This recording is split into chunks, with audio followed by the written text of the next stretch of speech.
E.T. phone home. I'm just having some brewski beers in my Mojo Dojo Casa house. Wendy, I'm home. There is no place like home. I'm home! Hello and welcome to the House of Cinema podcast. I am your host, Joe Aragon. With me today, as always, Claira Curtis and Sydney Volpe. And in the house today, episode 284. I should start mentioning what number it is. Oh, No? we can, yeah. It's Sure. a cool flex. 284 episodes? Yeah, wow. We've been doing Yeah. this for a while. We Well, have. and that's not even counting all the That's not even counting the Patreon Patreon, episodes, which is are like episode 865. yeah, because we do kinda. 2 of those a week. Episode 284, we're talking the drama, everyone. 1 week late, but it makes sense. This past Friday, a little bit slower in the sense of movie releases. Movies did come out. Movies I liked, Yeah. by the way. Have either of you seen Faces of Death yet?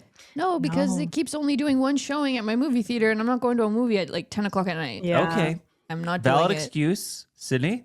I'm thinking about seeing it tonight. I haven't looked at Showtime, so hopefully, I know, because my Okay. bedtime's early these days, so it's either that or... You saw it though. I Yeah, you saw did. it, and I liked it a lot.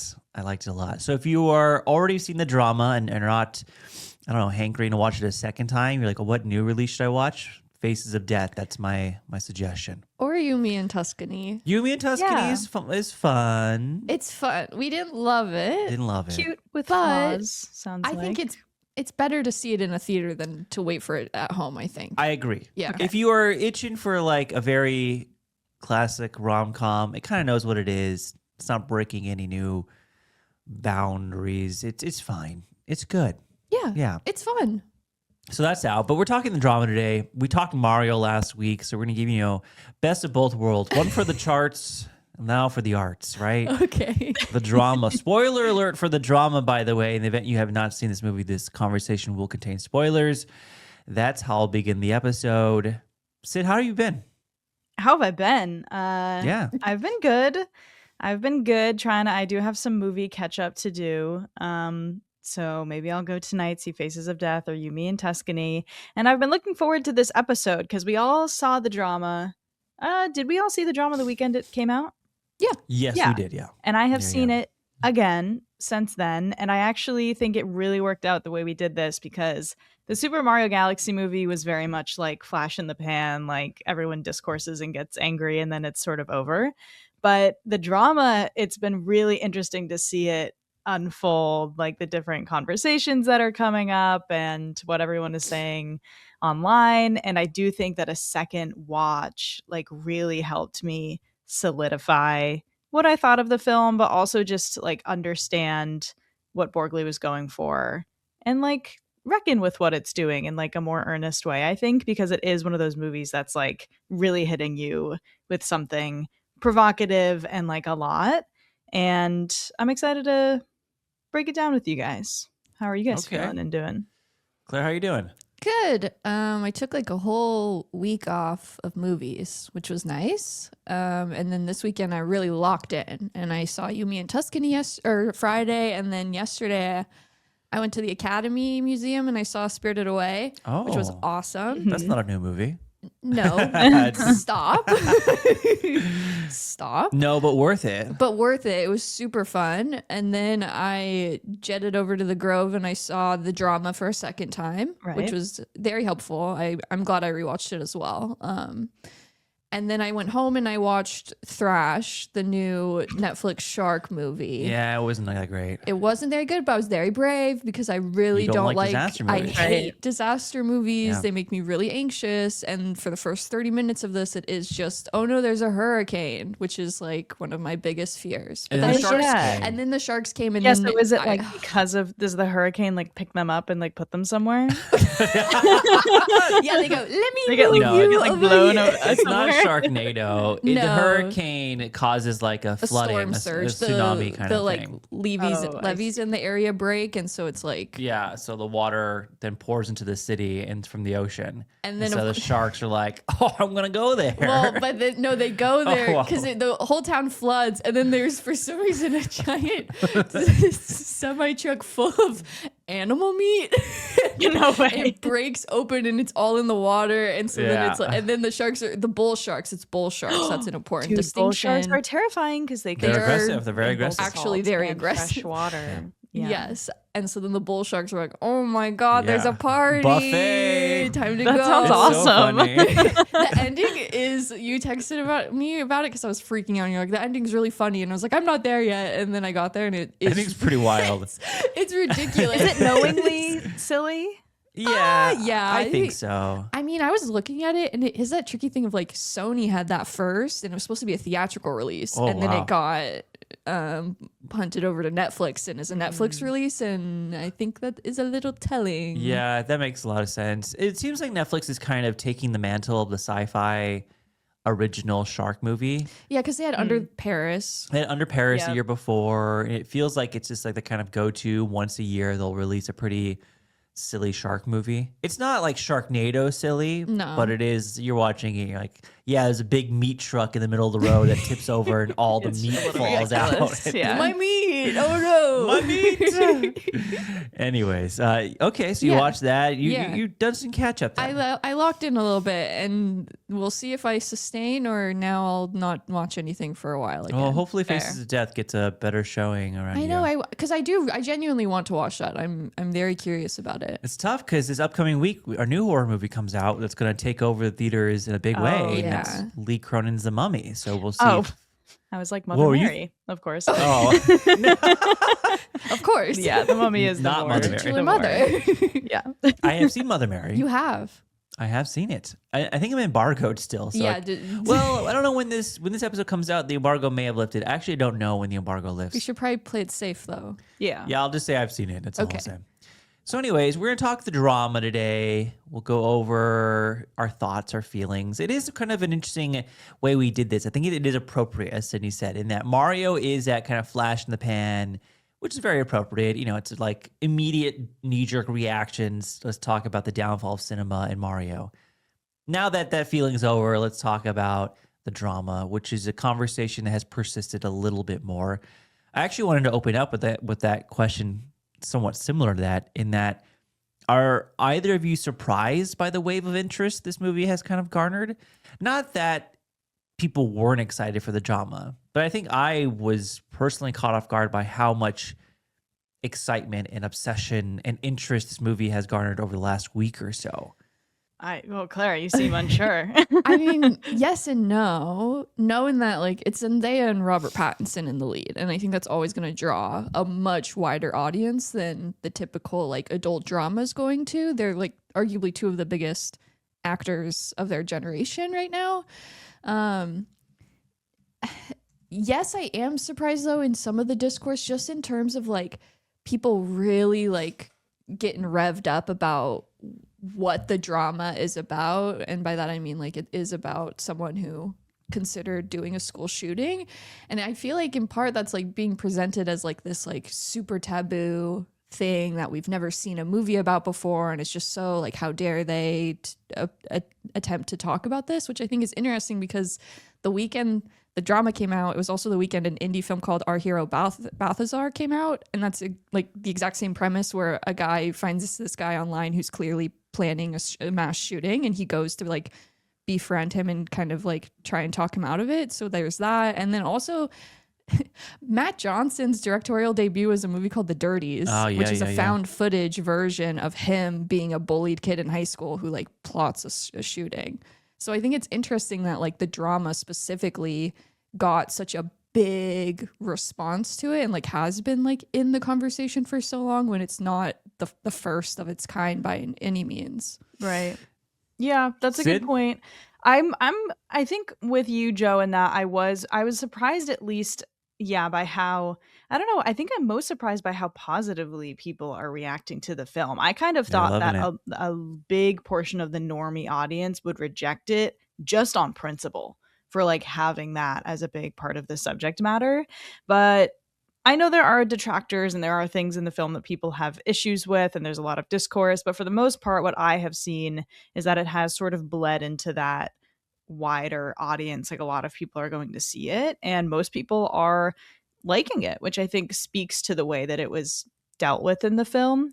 So yeah, I think that Claira's right though. Like it's Zendaya and Robert Pattinson. It's A24. I think they kind of nailed the marketing and that they both did like this sort of Trojan horse like rom-com marketing, but also had this like, ooh, what is this big reveal? Everyone thought it was going to be something bad. But when you find out what it actually is, it's like a different kind of bad than you would have thought. And so I think all of that just kind of perfectly coalesced into this like, I don't know, it's just it kind of broke into that like broader part of the public eye, and people are just really wanting to see it and like be part of it. But yeah, I kind of thought it would be not as like it kind of reminds me of like After the Hunt in certain ways, but it's like, why did After the Hunt just like no one saw that and like no one cared, and the drama is like this big buzzy thing. I mean, I think the Arpat Zendaya of it all is a huge factor in terms of bringing people in. I mean, I didn't poll my normal friends who don't go to the movies, but I'm curious how many of them saw it simply because these two people were involved. I think Zendaya is representative of like the Gen Z movie star, and Robert Pattinson, as much as he wants to be the Gen Z movie star, is the millennial movie star. Yeah. That's a little bit of a joke. If you get it, you get it. And I think that these two people bring a lot of people in. I think the marketing was done very well in that this is a rom-com with the dark twist.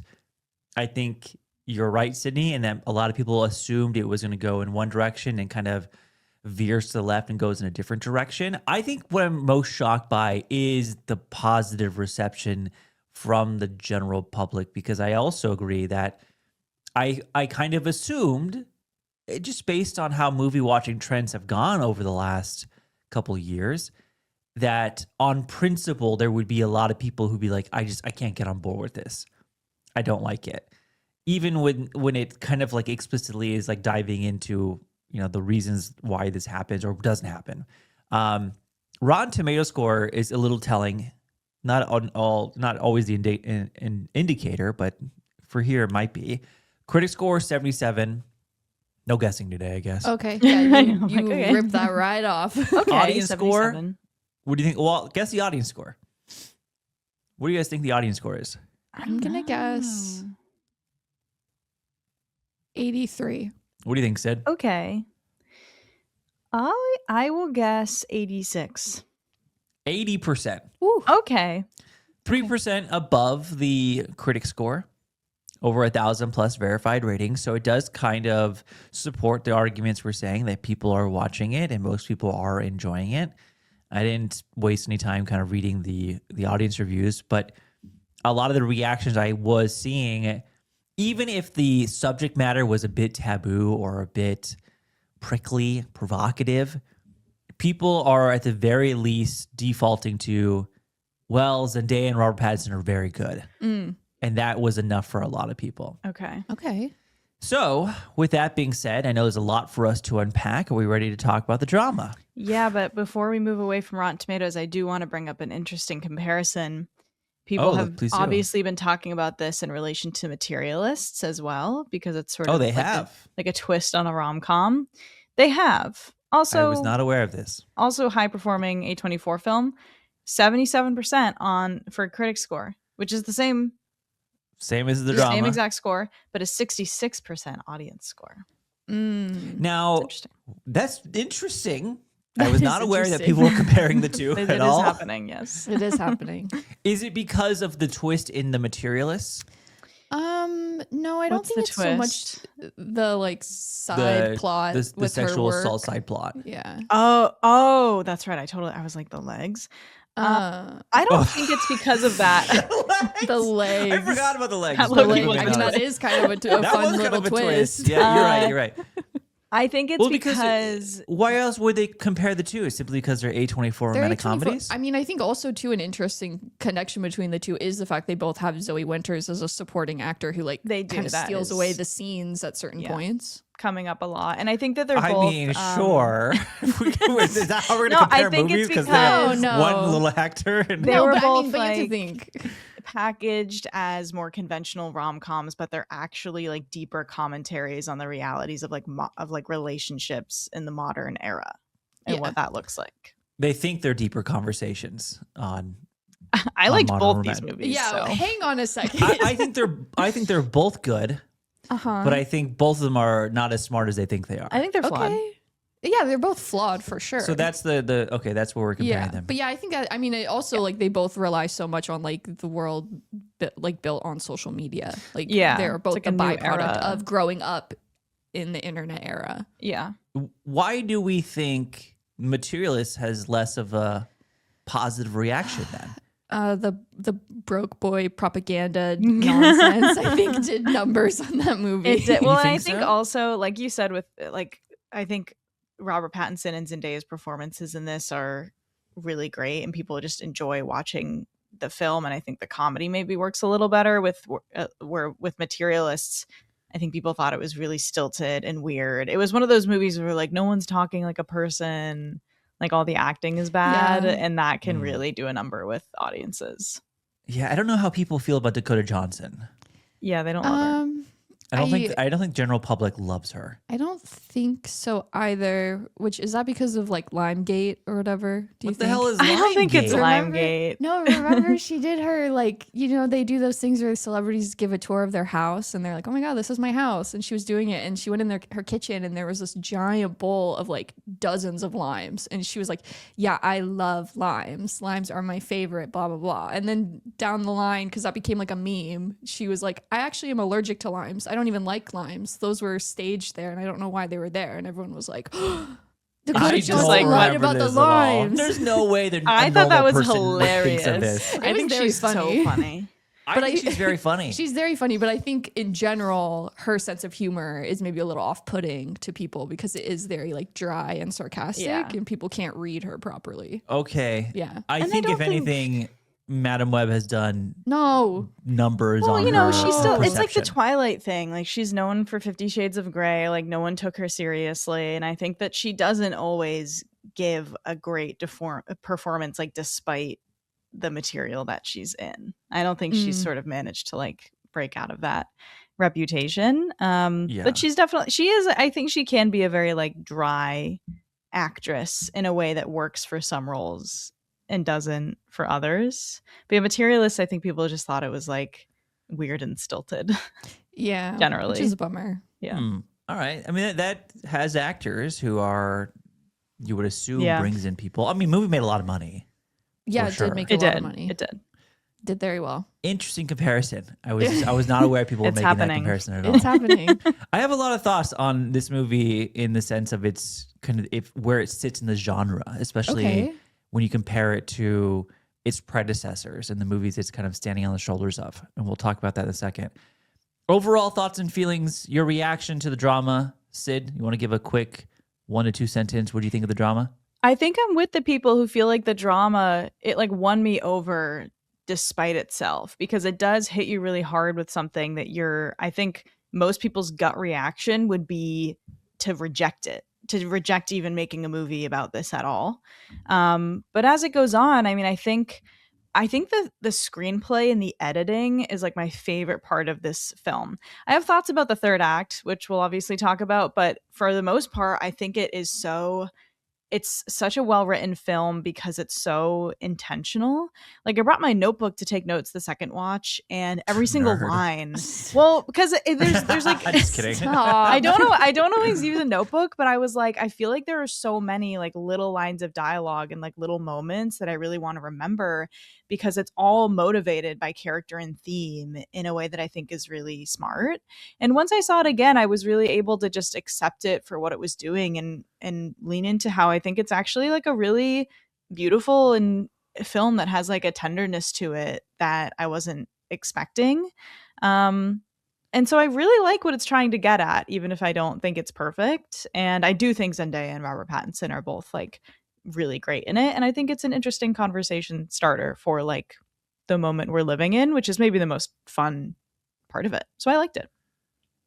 Clara, like, dislike, thoughts? I'm similar to Sid in that, like, even on my first watch, I enjoyed it and I thought it was a really interesting film, but I felt a little like unsteady about where I was landing with it overall. Mhm. And then on the rewatch is where I really started to grow to especially appreciated. I agree that I think the screenwriting and the editing are like so genius, especially the editing, in my opinion, I think is just like next level here. And so it's always exciting to watch a movie that's so well constructed like that. But I don't know. I think there are pieces of it that I still struggle with. I do feel like to a certain extent, because it's asking so many questions and leaving them like at least partially open-ended for the audience to interpret, I'm maybe giving the movie more credit than it should be getting to a certain extent. I think I'm filling in a lot of blanks that maybe the movie wasn't interested in filling or didn't intend to fill in itself. And so that's kind of tricky to wrestle with, but I am pro the drama overall. Like I think this will probably end up being like one of the most romantic movies of the year because I find this a deeply romantic movie. What do you think, Joe? I'm on board with basically with everything both of you are saying. I actually think that people are maybe overcomplicating this movie far too much in that it's a good script. I don't think it's as deep nor profound as some people are making it out to be. Not that that's a bad thing. No. I think that the drama shares so much more hallmarks and similarities to like a 90s romantic comedy than people are willing to really admit or acknowledge. In that, if you really want to think about the popular romantic comedies of the 90s, they're fucked up on a narrative level and like what's happening. Yeah, they're really messed up. What things are happening, what the people do, what the characters do are like, whoa, that's not great. But we don't mind it because it's kind of dressed in this very dreamy, romantic scenario and performances, and so we kind of forget. But if you like take a look at the rom-coms in the 90s, like Pretty Woman, kind of a messed up premise if you really think about it. Yeah. Or While You Were Sleeping, also kind of a messed up premise. You know, Sandra Bullock is pretending to be this guy's fiance while he's in a coma, but falls in love with his best friends. Like, you know, we don't really want to admit on a narrative level it's kind of messed up, but it is.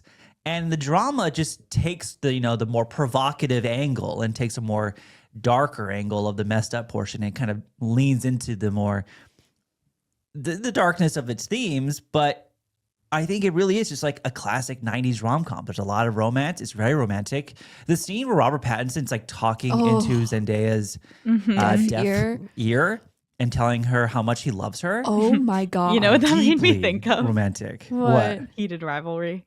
Oh, You know that oh my moment? God, the phone call. Yeah. The phone call. Yes. that moment though, and it's a very funny movie. Like, yes, a lot of the comedy is stemming from the awkwardness and like the cringy moments of acknowledging Zendaya's very troubled past. But like the moment where they meet with the wedding photographer and she's talking about shooting the whole family, extremely funny movie. It just happens to come from a darker place. Yeah. So, I mean, this is all to say that, like, that's why I love the drama, though, is that it reminds me so much of the 90s romantic comedies we used to have. Like, it's not afraid to kind of dip its toes into something a little bit darker, but also, like, at its roots is still just very romantic and very funny. And I like it. And I like it for that reason. Yeah. I'm curious because I do feel like there is a little bit of a division on if this qualifies as a rom-com. There is, yeah. There is a bit of a debate going on about that. I absolutely Joe think it didn't is. I didn't know that, and I'm like, It's happening. clearly, you know where I stand on it now. I don't Yes. think it's debatable, really. I mean, it's funny, and it's funny like in the it's like in their relationship there's like comedy. It's not like it's kind of comedy, but their relationship is serious. Like, just because the subject matter is dark doesn't mean it can't also be funny. A comedy. Yeah. 1,000%. I totally agree. But it is interesting because, like, now that I've seen it twice, I saw it opening weekend on a Friday evening and it was a packed theater. My theater didn't laugh that much. Like, there were some chuckles here or there at certain points that are like the especially like kind of heavy-handed jokes. But overall, I think people were just really floored because obviously by that point, the plot of the movie had leaked, but that's for like online people more than anything. So it was still like such a shock. But now when I saw it yesterday, my theater was laughing it up. And it was another packed theater on a Saturday afternoon, but it was like night and day audience reactions, which I thought was really interesting. Like, I don't know. Is the humor working for everyone? Do you guys think? How was your theater, Sid? I will say that I don't know if all the humor worked for me, like especially on the first time around. There were certain moments where I was like, I don't know about that one. Like I either like rolled my eyes a little bit or I was like, I don't know if that was in like super good taste, but I feel like generally it's handling it well, so it's not like it's like turning me against the movie. But yeah, my audiences, the second time I saw it, no. The first time I saw it, which was Thursday night, opening night, someone got up and left after the reveal scene. So they clearly were not having it. Oh, they're like were Rachel. Oh. Yeah, they Maybe were like had Rachel. a tummy ache. Who knows? So they could have had Could a have tummy been, ache. yeah. We don't know. They could, who knows? But I would say there were, it felt like there were like people, like it was like a sparse, like 2-3 people, I think felt like sounded like they were more into the comedy and they were like consistently getting a chuckle out of the jokes. But I don't think I even audibly laughed at more than like 1 or 2 things throughout the film. What about you guys? Like your I'm not theaters an and- audible laughing guy in most cases, unless it's like The Naked Gun or like a Lonely Island project. Then I'll probably be laughing because that's very much my humor. But very seldomly am I ever laughing at a movie out loud. And so I don't know if that's a me problem or what it is. But in the drama, the wedding photographer scene definitely got a chuckle out of me. Other than that, I don't remember really reacting audibly. But I also enjoy cringe type humor. And so much of this movie is rooted in, oh, this is going to be so awkward when this is said or when this is brought up. And there's a lot of that in this movie. And I thought that worked really well. My audience overall was reacting in a good way. They were very reactive. I think the ending scene, as soon as like Rachel stands up to give her speech. maid of honor speech, Yeah. there were a lot of people who were like kind of preparing themselves. Like it's like you could hear like the shifting in the seat, stand up, sit up straight, like okay, here we go, kind of thing. And I think people were having a good time with it overall, which is interesting. I guess this is all to circle back. The ending is incredibly romantic, romantic, by the way. Yes, deeply romantic. So I think there's no question to me it's a romantic comedy, by the way. So Okay. Do you agree, Sid? Do we clear it up now? I do agree, but I kind of want to address what you said about how this is like, it has a lot in common with 90s romantic comedies. I think that is interesting because we do talk about how films like this are like so deranged, and you rewatch a movie from 2005 and you remember like just how fucked up it was. And at the time, I guess everyone just sort of like went along with it because that was just what those movies were like.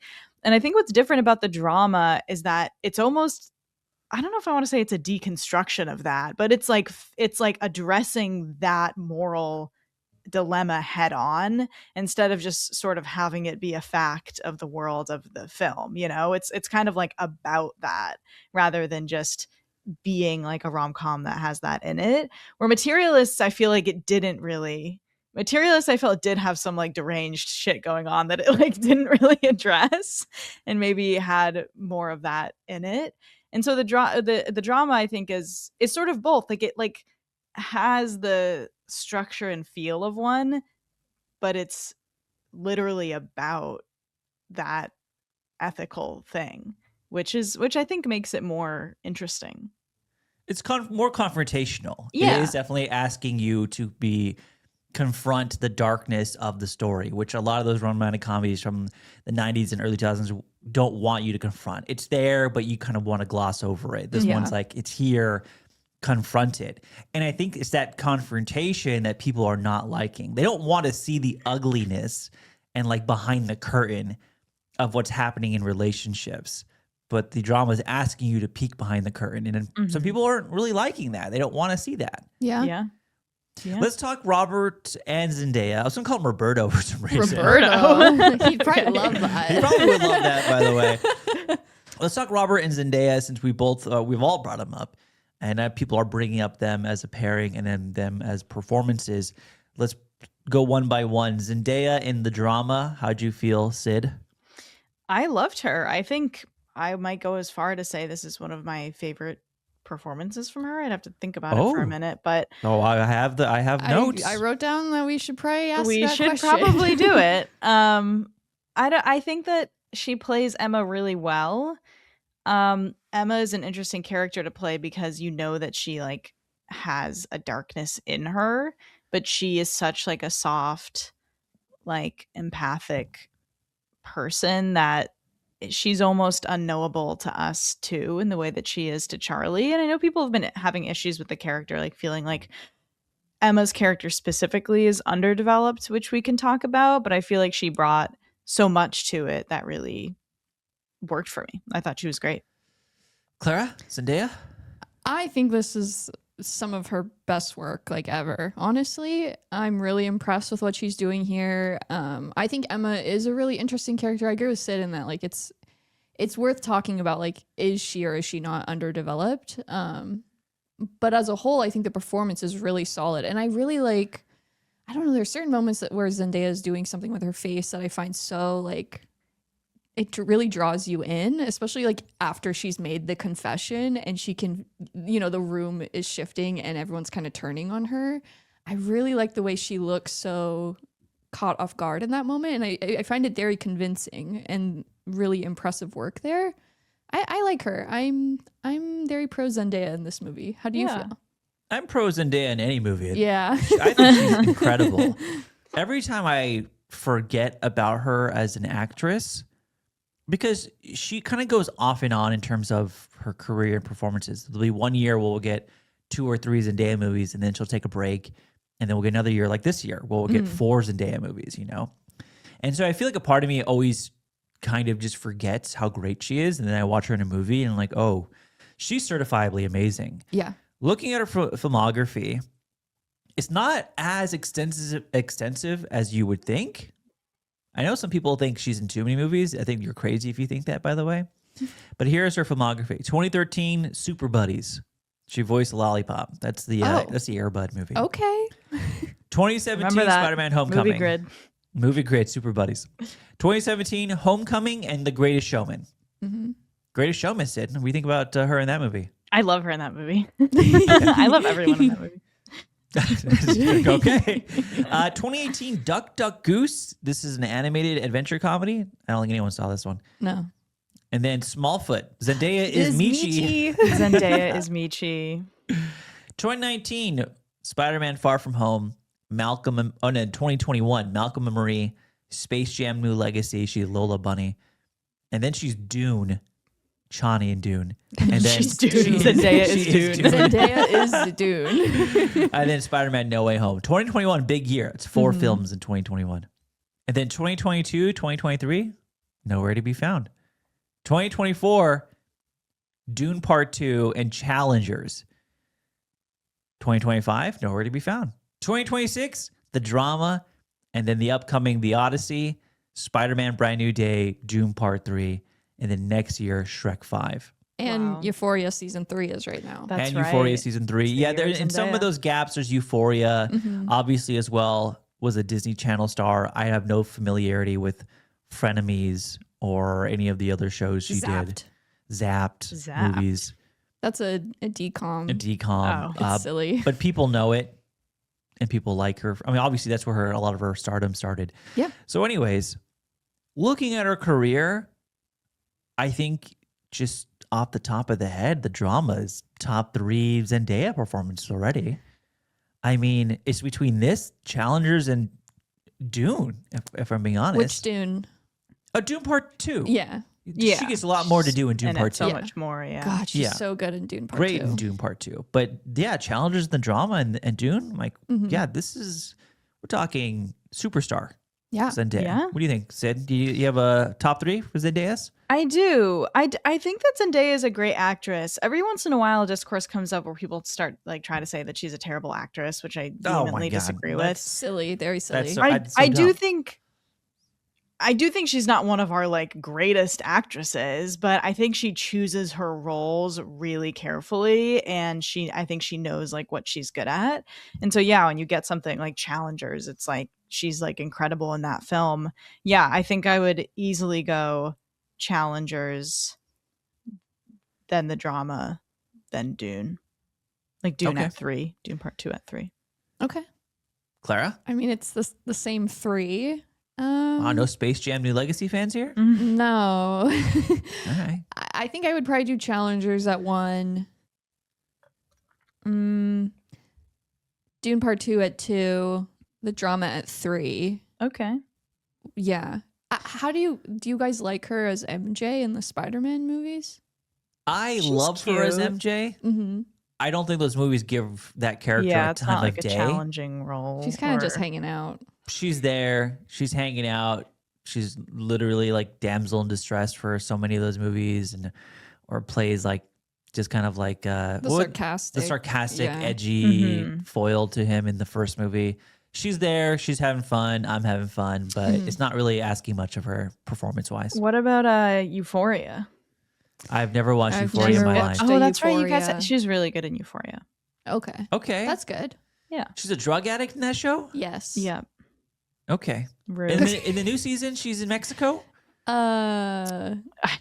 She's been arrested. I don't know. That's what I gathered from like the stills. I don't think she's been arrested. I think she is being chased down. Oh, 'cause she owes okay. money. Rue's she's storyline is in like a completely different show.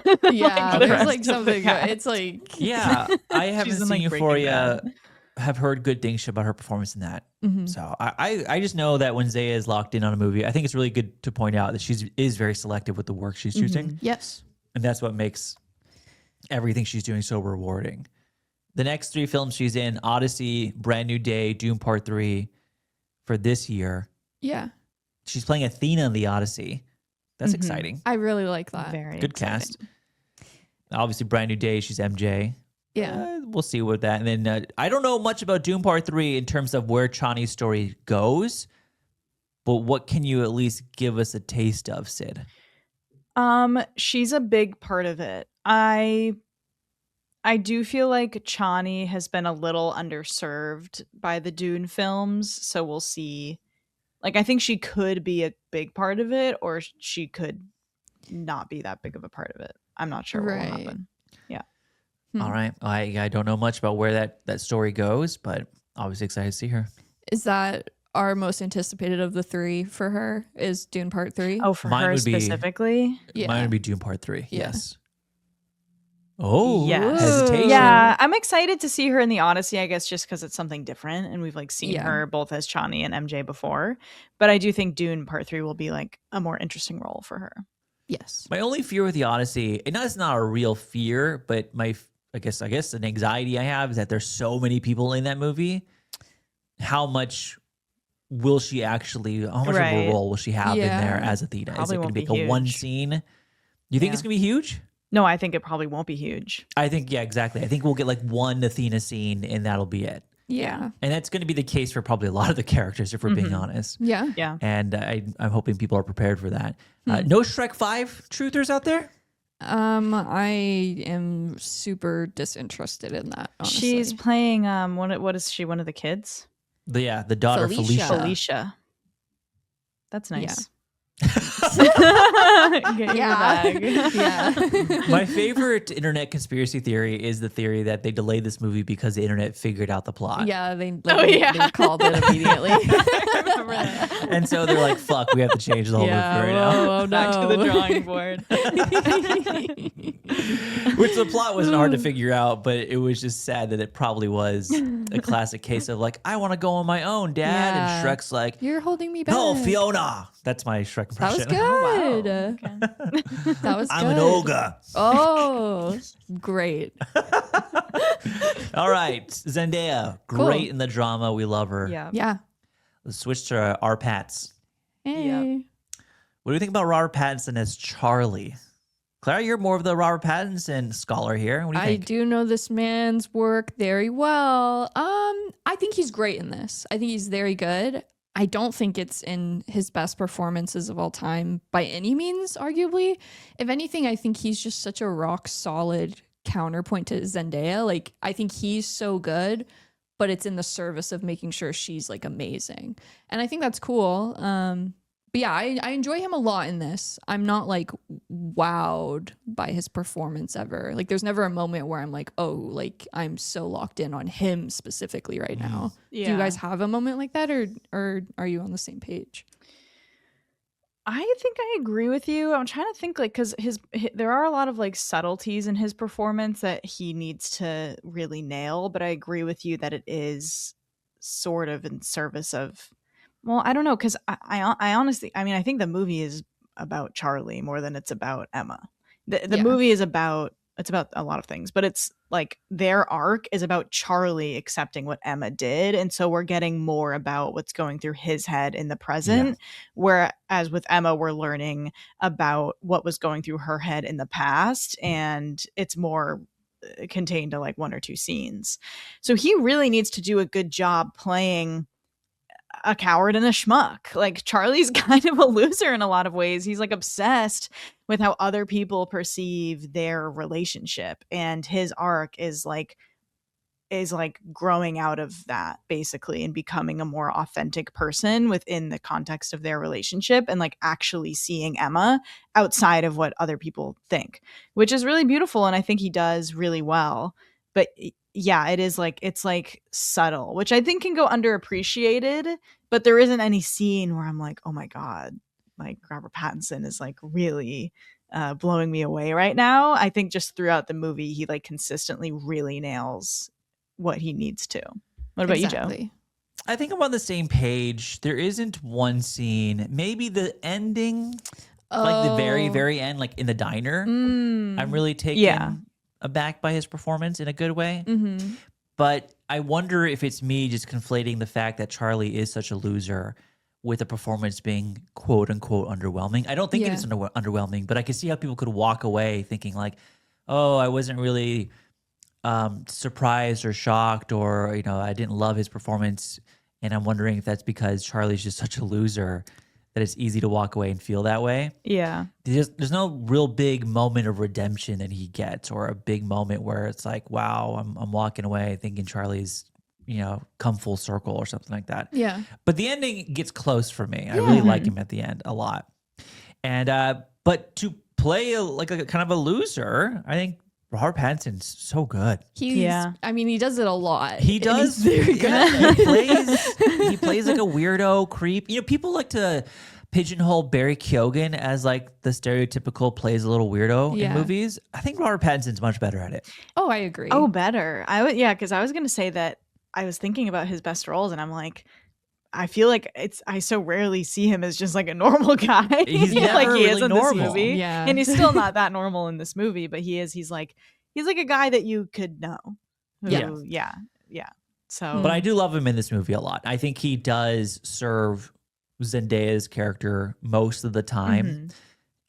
But I do kind of enjoy watching him go on this odyssey of his own, trying to understand and kind of come to accept Emma's past.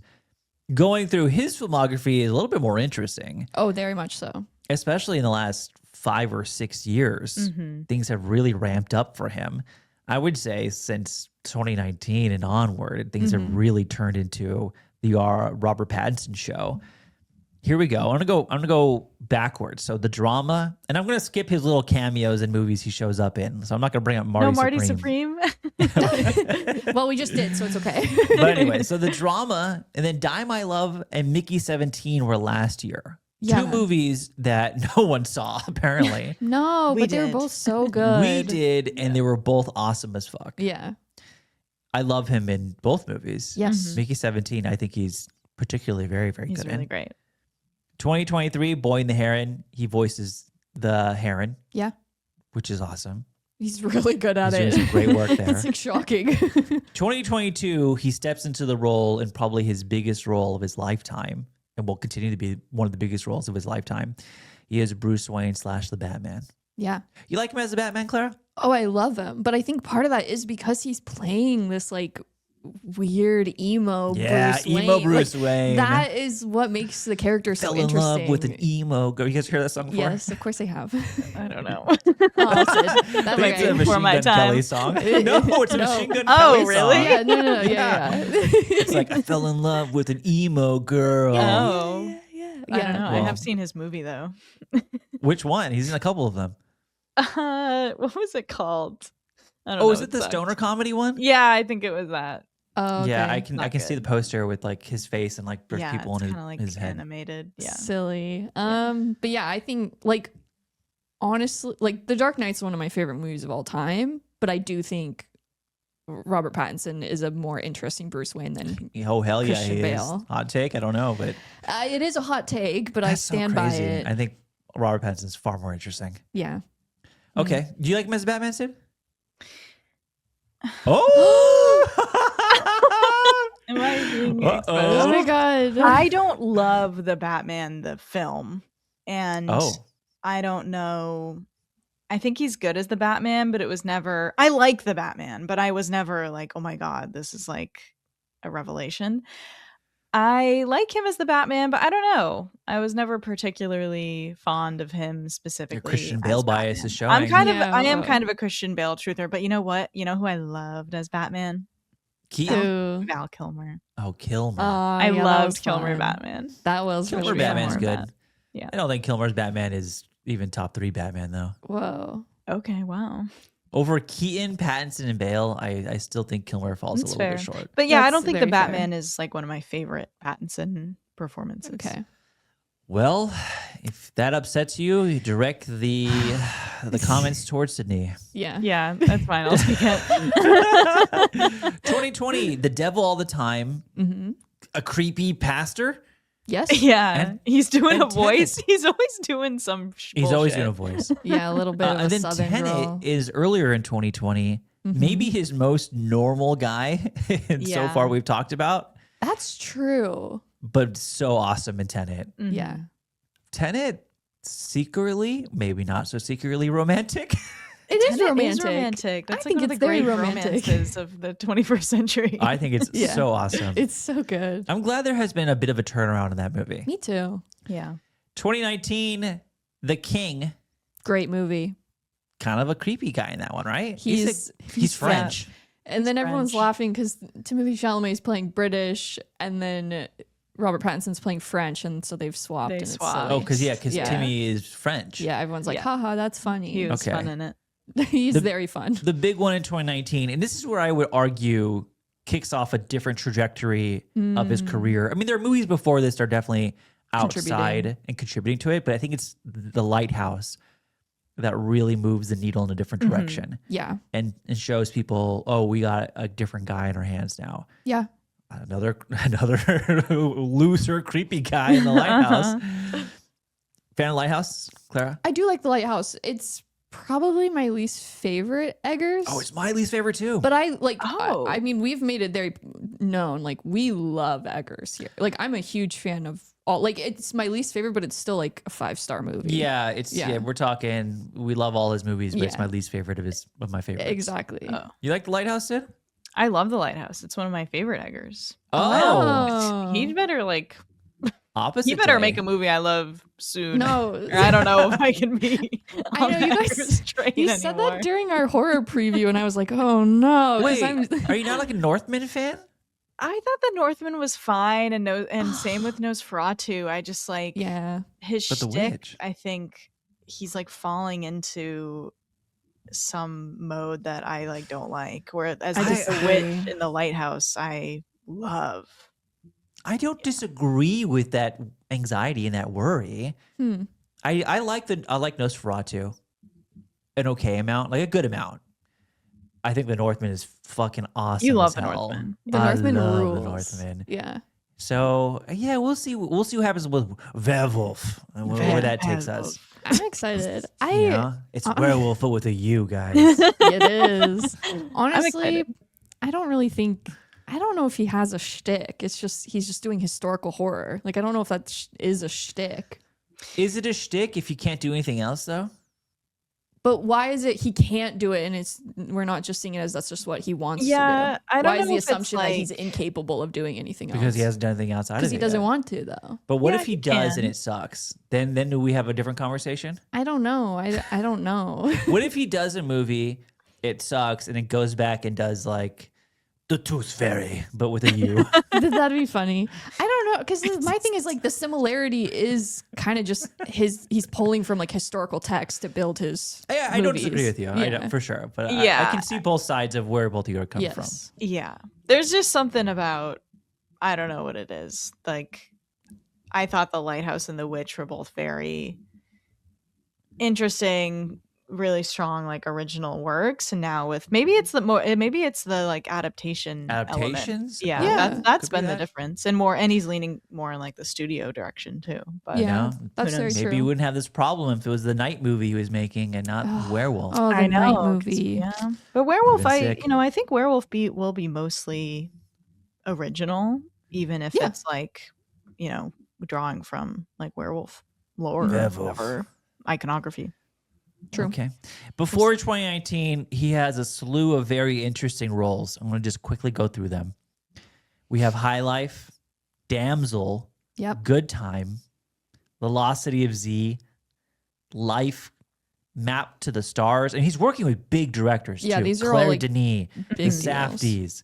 Map of the Stars is a Cronenberg movie. Cosmopolis is Oh. also a Cronenberg. Cosmopolis Yeah, wow. is Cronenberg. The Rover.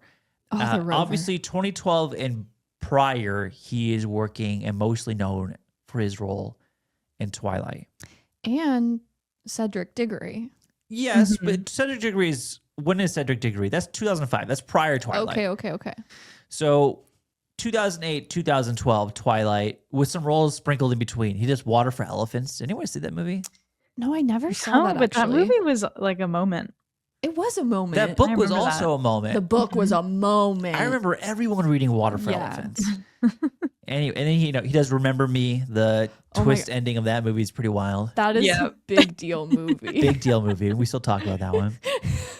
So all in all, to say the future Pattinson looks very similar to the future of Zendaya in that we have the Odyssey and Dune Part 3. In the Odyssey, he's Antonius. Dune Part 3, he's Cytail. Is that how you say it? How do you say that, Sid? Cytail. Dude, that's going to be an Cytail. epic role for him. Oh, Okay. Excited. Then he's in a movie called Here Comes the Flood. It's a heist film. Ooh. And then next year, or TBA, a movie called Prime Time, which is a movie about Dateline NBC featuring Ooh. Chris Hansen. Is he Oh. Chris Hansen? I don't think I don't know if it says yet. Doesn't Ooh, say, Phoebe Bridgers is in it. but he's the first build, and it's very possible that if it's about Chris Hansen, he is Chris Hansen. Wow, that's interesting. Ooh, That that's would be an interesting role. So, long story short, how we feel about Pattinson now that we've seen the drama and the future Pattinson? How do you feel, Clara? I love this little weirdo, and I hope he keeps working for a million years. I'm genuinely deeply like a fan of his work. Like I think it's so fun, and I also think it's really fun how much he like fucks with like the press runs. Like he's just goofing off the whole time. Goofing. I think Yeah. that's awesome. Like he's just a delight in my opinion.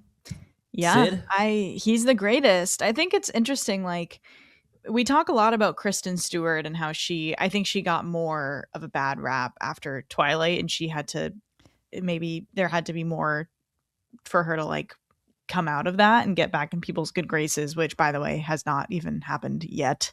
Like, there are still people in my life who will be like, Kristen Stewart, like, doesn't she suck? Like, I remember the Twilight movies, and I'm like, no, you have to watch all this stuff. Like, she's amazing. Anyways, Robert Pattinson is the same. Like, I feel like he has gone on to have such a really incredible career. He works with really incredible directors and has done really interesting work. I think he's really versatile as an actor. And kind of underrated. And I do just feel so excited for like what he chooses too. Like he chooses such interesting projects to be in. And he's always good. Yeah. He's always good. Yeah. Joe? I mean, all my chips are in on Pattinson. I Yeah. think that he's very selective with the work he chooses. Looking at the upcoming slate, I'm very excited. Looking at his prior slate, I love what he's done. I think he's so good at Mickey 17. Do we haven't chosen a top 3? No, we need to. I was about to say before we got to make sure we do that before we move Yeah. on. Oh, I don't know if I could do that. No, we have to do that. You can do it. Okay. Off the dome, the Batman, Mickey 17, Oh, and I will say, fuck. I'll say the drama. okay. Oh, okay. Wow. I That's like my it. 3. I like Sid? that. Cool. Oh, okay. I will say The Lighthouse. Oh boy. Lighthouse, good choice though. Maybe I kind of want to say Good Time, but I don't Good Time is a pretty I swapped the drama with Good Time. Okay. I'll say The Lighthouse, Good Time, and Tenet. Oh, that's yeah. cute. I think he's good in Tenet. He's good in Tenet. It's a He loves lovely Diet role. Coke in Tenet. Yeah, he does. I do too. Jar Pence, if you're listening. Hi, Robert. Clara, 3? I'm not picking a Twilight movie, but knowing You my can. heart. You can. No, I don't think any of them are his best work. Okay. But knowing my heart, I feel very deeply Yeah. about him in those movies. I'd do the Batman. I would do the Rover. I do love the Rover. Rover. That's a great movie. I haven't seen it. Oh, he's really fun in Damsel. No, I'm not picking Damsel. My third will go to maybe it is Mickey 17. He's so good in that, He's- man. Yes. I mean, it's it's the whole thing of like he's doing a dual role kind of thing, so that's fun. But like he's just going for it in that, and I love that. Yeah. And the Yeah. dual roles, like it just calls for such different performances. And it's so, I love when you can tell the difference simply because that's how the actor is performing. Yes. You know, not a visual cue necessarily, but because of the differences in the range of He performance. can like do the body language. Like he's got it all Yes. down like Ah, it's so perfectly. good. Oh, it's so cool. You, Okay. everyone who hated that movie, well, not. I know some people in this podcast who love it. I didn't hate it. Sydney didn't hate Some it. people- that movie will get its reckoning. That's what I'll say. It'll get its Better than the reckoning one book. day. One day. All right, let's move on from Zendaya and our Pat. I want to ask very quickly about Alana Haim because I have seen the very little discourse I've seen is the discussion of Alana Haim, not just the character, but her performance as the character. Oh, interesting. Some people are saying it's terrible. Alana Haim should stop acting. Other people are saying she's fantastic. I think this is another case of people conflating their emotions with their character, of how they feel about that character with the performance. And that Rachel, is it Rachel in this movie? Rachel. Yeah. Is so unlikable and awful at times that some people are conflating that with, oh, Alana Haim is terrible in this movie. I think she's great in this. And I'm kind of curious about how you guys feel about it. Sid, how you feeling about Alana Haim in this? I agree. I love Alana Haim. I think she's an incredible actress, and her career so far has been really interesting and exciting. And yeah, I think she plays a really interesting role in this film as this other character who actually did something arguably worse than Zendaya. I mean, it's the difference of like Zendaya didn't actually do what she was thinking about doing, but Rachel actually did this thing, and she's the one who reacts the strongest to Emma's confession and is almost trying to assert moral superiority over Emma. And it's kind of brought up only briefly by Charlie when they meet, where he's like, well, you like locked a kid in a closet and like blah, blah, blah. Like that's so fucked up. And there's a lot of debate over, oh, was Rachel lying? Like, did they actually ever find him? She just is like a very specific type of person. And I also think that this is like an interesting part of the film where you can read in like race dynamics, because Rachel is a white woman, and I think people just sort of take what she says at face value. And even though it's not stated explicitly, I do think that the fact that Emma and her husband Mike are people of color can be read into like the subtext of the film. I don't know if you guys have opinions on that. There's been a lot of like really good writing about that too from different critics, but she just is this like archetype of like, she is like, yeah, she's just trying to have moral superiority over Emma. And from the get-go, we can see in like the meeting where she says like, oh, you'll look ugly if you cry at your wedding. Like she's just the kind of person who's like trying to keep other people down so that she feels above them. And I think that Alana Haim plays it perfectly. And it's like, she does her job if people don't like the character, because she is very unlikable. Yeah, she's like a horrible person. Clara? Yeah.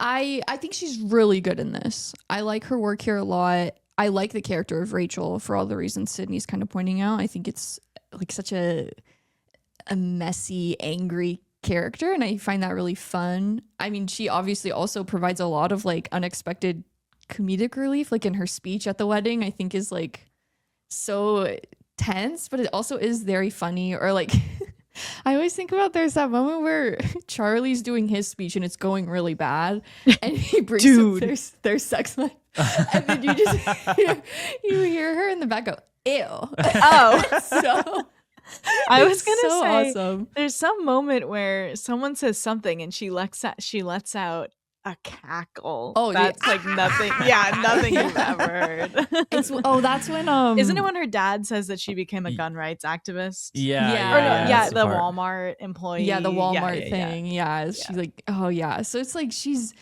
playing a very interesting character here. I think she's very solid. In terms of like supporting cast as a whole, though, I don't think she's like the standout performance for me. Who is? Haley Benton Gates, who plays Misha. Oh, I think very good I shout. think that is like where the side characters really like steal the show for a little bit, because I think the inclusion of her is really interesting. But overall, yeah, I'm a fan of her work here. I think it is really solid. It is interesting seeing people be like, "Oh, she's so bad," because it is like I don't agree. Yeah, with I that. don't agree with it at all. Rachel? I think she's extremely good. Yeah, And I think that it's bad. easy Or the to performance is bad. yeah, the performance. Yeah, I think it's easy to say that just because you hate the character. But if it's making you feel that kind of emotion, obviously the performance is moving you in that direction, which is always a good sign. I think that I agree with everything that's been said here. I think that it's another entry point into this discussion of race that Borgley either is unintentionally or intentionally refusing to touch on, which kind of maybe is bleeding into the conversation of, is Emma's character underdeveloped? yeah. Which we can maybe address now. I think she is to a degree. I think it's simply because of the race aspect. That's where we're missing the most development, in that Borgley is presenting Emma as with this very troubled past, and it's because of her race. You know, she's bullied for being a black woman, a black girl at this school, and there's really no discussion or really attempt to unpack it. And that's where I feel like the most underdeveloped aspect of the movie is really coming into play. I agree, because I feel like in part of why she is a woman of color is specifically to amplify the reality that like anyone can have these thoughts. It's not just the statistical like commonality of like it's white boys who get mad and do a shooting. It is more like, oh look, like even Emma, who's like a young woman of color, she is having these thoughts too. It could be anyone, we just don't know. And I think that is a very relevant and important thing to like kind of point out in American culture. But I think the downside is that's the only part about her race that really plays into the actual text of the movie. And then also I think too, I do agree with Sid in that like Rachel's behavior towards her, I think, is in part fueled by that race dynamic. Oh, for sure. Yeah. There's a line in the movie where Rachel passive aggressively remarks about her own husband's race. You know, she makes the assumption that he grew up in this like very violent neighborhood because he's a person of color, and he's like, I'm not afraid of guns. Yeah, that's so interesting, because it's like the exact thing is like, she's like, well, you grew up around guns and you were terrified of them, blah blah blah. And he's like, I didn't grow up around guns. And she's like, you said you had an uncle who had a ton of guns. And he's like, yeah, he was a cop. And I'm like, that's a really interesting idea too, that both of the Mike and Emma were around guns as children to a certain extent, but because their parents were within like were interacting with them in like a career-based reason. Yeah, like a sanctioned sort of way. Yeah. It's interesting too that in that moment, Rachel is trying to like come up with, she's trying to like justify something through like by basically sort of like telling an embellished lie about her partner, which is exactly what Charlie is doing in that situation tue. He goes into that meeting and he's like, oh, but Emma like had a friend who she saw die, which we previously say that like she didn't know that girl and it didn't affect her at all. He's trying to like justify it in the eyes of other people. And Emma is also not Emma or Rachel, sorry, is sort of conversely like weaponizing her partner's lived experience like against Emma.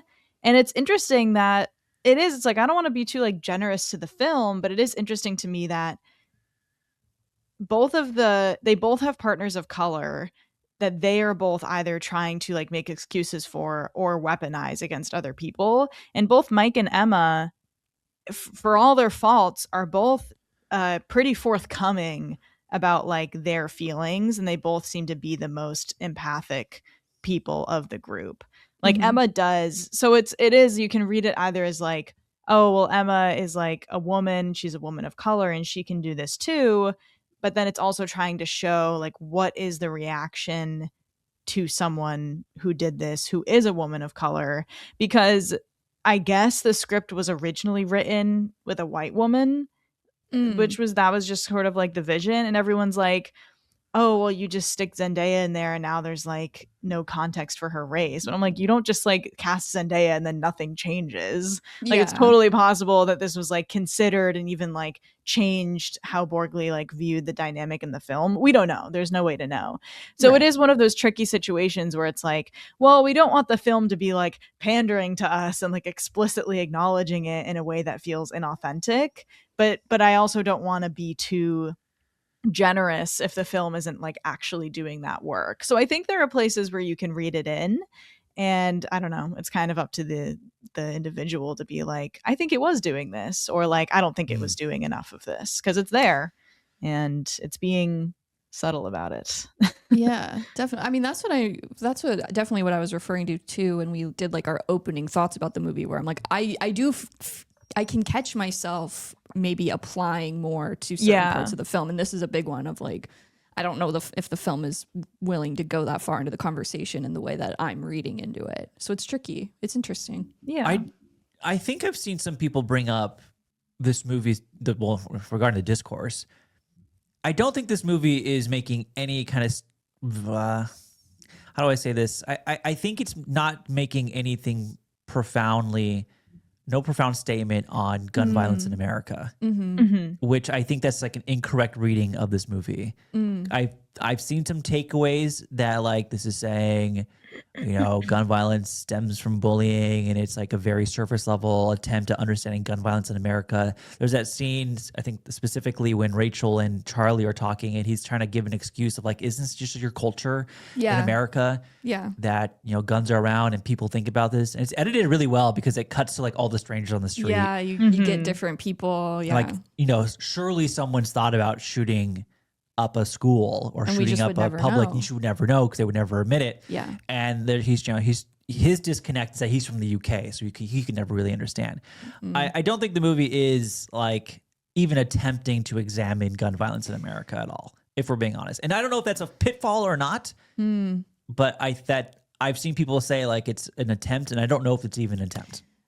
No, I kind of agree with you, because I think if anything, again, like it's being presented into the narrative as a way to examine one specific relationship between two people, and the fallout of, can you forgive your partner or not, and how much forgiveness should you offer your partner for something that happened before you even knew them, and all these different relationship questions are really interesting and bleed into a larger like conversation around like morals and ethics and all of that. But I do agree that in the end, I don't think the movie is trying to make a stance one way or another about gun violence specifically. Sid? Yeah, I think when you're talking about it as like a real world like application, it isn't really worth all that much. But yeah, I think what my favorite thing about the script is that it does sort of work as like, you can view it as this broader commentary, and then it does work as like a character motivated issue happening on that more specific level. It does like get into it a little more than I thought it would, because you see through all these Same. flashbacks, it's like like how she was influenced by the internet. She comments on how she liked the aesthetics of it specifically, and I found really interesting how it's like even Charlie gets that like book on his desk of Yeah. like the aestheticization of like guns and violence and like women especially, and she said it got her more attention on the internet because she was a girl, and yeah, she was bullied, and you can kind of tell that she was home alone a lot, and she had access to her dad's rifle. It is definitely showing us like things that can lead to a child doing that, and like the things that they are exposed to that can lead to something like that. But yeah, I think there isn't like an and so that like applies to like real world stuff. So it's kind of in the middle of being like it could be about anything, but it couldn't be because it is specifically about gun violence and like how she wanted to do this crime because she was bullied and she wanted to like inflict pain on the people who were doing it to her. I mean, it does get into something about that part of the American psyche that drives people to do that, where they feel like powerless, and that is what allows them to sort of gain that back. Like she wanted power and attention through doing that she had felt had been like taken from her. So I think it gets into something, but I disagree with people who think it isn't really getting into it in like a way that could like does anything. But I also don't think that movies have to like solve the world's Right. issues Well, no, I mean, it's at not the same asking, time. but Like as I a think that's narrative why- device, I think it's like handled pretty well. Yeah. Yeah, I think mainly my takeaway though is my issue with the movie, and this is a small issue, is that there are so many ideas that are presented and not asking Borgley to solve them. But I do find it's interesting that he's like presenting these ideas and kind of leaving them open-ended for everyone else to kind of converse about. And I like it though as a narrative device. Maybe this makes me twisted. I don't think it was that. I mean, it's a dark thing that Emma thought this and was planning this. But the way that this was marketed and kind of, I was preparing for something like awful. Yeah. That she had killed somebody. If we're being honest, we were talking about it a lot beforehand, and we were speculating like, she's obviously killed someone. This thing she did is, the thing she thought is an awful thing. But I think that's a part of the conversation is that like she thought it, and like does that warrant us to judge her for thinking it? And does that warrant Charlie and Rachel and Mike to treat her the way she's treated? Yeah. That's the most interesting part of the movie is, who has the right to actually judge her at all? Right. I agree. Well, and it's so interesting too, because if you look to like the conversation between Charlie and Misha, where he's like presenting it as a hypothetical to her of like, what if your partner did this? Like so much of her response hinges on the conditions of that like decision not to go through with it. It's like, why didn't they do it? Oh, their car broke down. They didn't want to. Okay, well then I'm still calling the police. And it's so interesting to see the workings of what falls into the okay section and the not okay section of something like that. I agree with you though, Joe. Like at the end of the day, I don't like what that is a really bad, dark thought to be having. And it's really alarming that she got as far as she did in her planning, but she didn't do it. And so I'm kind of like, I don't think I would hold it against her as harshly as everyone in this movie is. Yeah. That has we don't been have to argue what we would have done, but Yeah. it's just interesting in that like we have three people who are presenting with something they've actually done versus the one person who just thought of something. It just happens to be the darkest thing in the room. Yeah, know. but I don't think it's so much about action as like what it says about them as a person that it happened. And people have been debating like, how bad is it? Like if Emma told me this, like I wouldn't give a shit. And like people who are from different countries like have different opinions on how bad it is because in the US we're so like desensitized to that sort of thing. Is it different because she is a woman or a woman of color? Like does that change how people feel based on if it was like some white dude? I mean that's what the movie is trying to do is to sort of Yeah, it's interrogate. asking, Yeah, yeah. like why do Wants we you to confront that. right, where do we draw the line and why? And if Charlie was like, you know what, that is part of you, you kept this from me our whole relationship and you were going to let me marry you without knowing that about you, and be like this just sort of like I'm just not comfortable with this, that would be his right to do that. Like it wouldn't be really, I think, right or wrong for him to do that. But it is because Charlie is so obsessed with what other people think that makes it a trickier moral thing for him, because it's like, why do you care, dude? Like, do you Exactly. like, this is the person you love. Like this is between you two and you need to think about how you feel about this. So it is like how influenced we are by other people's perceptions. But also I think it's interesting. Another like brilliant moment of editing is when he's thinking about it and he, remembers this moment where she like yells at this guy who almost hit them crossing the street. It's like, you can learn these things about someone that totally recontextualizes things that you thought meant nothing before. Like, it's like, wow, is she like a violent person and she's just been like keeping this down our whole relationship? And Misha's like, well, that's how I deal with a psychopath. It's like, oh, is she like a psychopath and she's been like manipulating me? Like, that's what serial killers do. Like, serial killers have like healthy relationships, and then these things happen. So I think it is not true to pretend that you would hear that information from the person you're about to marry and like wouldn't give a shit. And wouldn't care. Yeah, you would care. But it is specifically because of who Charlie is that he like reacts the way that he does. Because she's saying, oh, you always like fixate on things like this. Like the DJ. Yeah, like the DJ. And I love Ivan though. Ivan was funny, yeah. Ivan the DJ. But the original DJ was somebody. cool. She was cool. So yeah, I also think it's like Charlie very clearly comes from like an affluent background and he's in academia. And so I think he is a little bit more like pearl clutching about certain things, sure. Whereas like other people, like when he's like, I don't even know, I can't even name a bad thing that I did, and seemingly sort of like pulls something out of his ass that might not even be that bad. He clearly hasn't like dealt with a lot of heavy shit in his life. There's a privilege there that is just kind of like innate and inherent. That we're supposed to understand. Absolutely. Yeah. Well, and it's interesting because he like almost weaponizes that in a way too, because when he's confronting Emma about like, didn't you say like you had a friend who died in a car crash? And she's like, yeah, but that wasn't relevant. He goes like, well, but if you haven't analyzed it, how do you know it's not relevant? He's trying to intellectualize it. Exactly. Yeah. It's very interesting to see it all play out. Fun stuff. We've been talking a lot. We could probably keep talking ad nauseum about all the little intricacies of the movie, but unfortunately we should and probably move on. Can I give one shout out? Sure, one shout out. I do. We keep talking about the editing. Borgley was one of the editors, but the other editor was Joshua Raymond Reed, and I do want to shout him out because he's like very talented. But I also think it's fun because he started out as an editorial PA on Twilight and Twilight New Moon. Full circle. Look at that. Which I'm like, that's really cool. And I think that's interesting because so much of this movie hinges on the edit. And in a way, like Twilight and New Moon lean really into their editing as well. And so I'm like, that's kind of cool to see like he started here and now he's doing work like this. And I think there is a connection between the two. Very cool. I hope they All right. have a chat about Letterboxd scores. Sydney? I gave it a 3.5. I Nice. like really, I was like, do I think this is a 4? But I didn't do it. Okay. That's fair. Wow. I feel like you're the one who's been hyping up the most. I think you have the lowest score out of all of us. We didn't really talk about, I think there's so much, for like 2/3 of the movie, I think it's like nearly perfect. Yeah. I don't really like the third act. I don't really love the slapstick, like of the wedding and everything. cacophony, like Maybe we like should it's sort of we should unraveled comment very a quickly little. on the third act and the ending.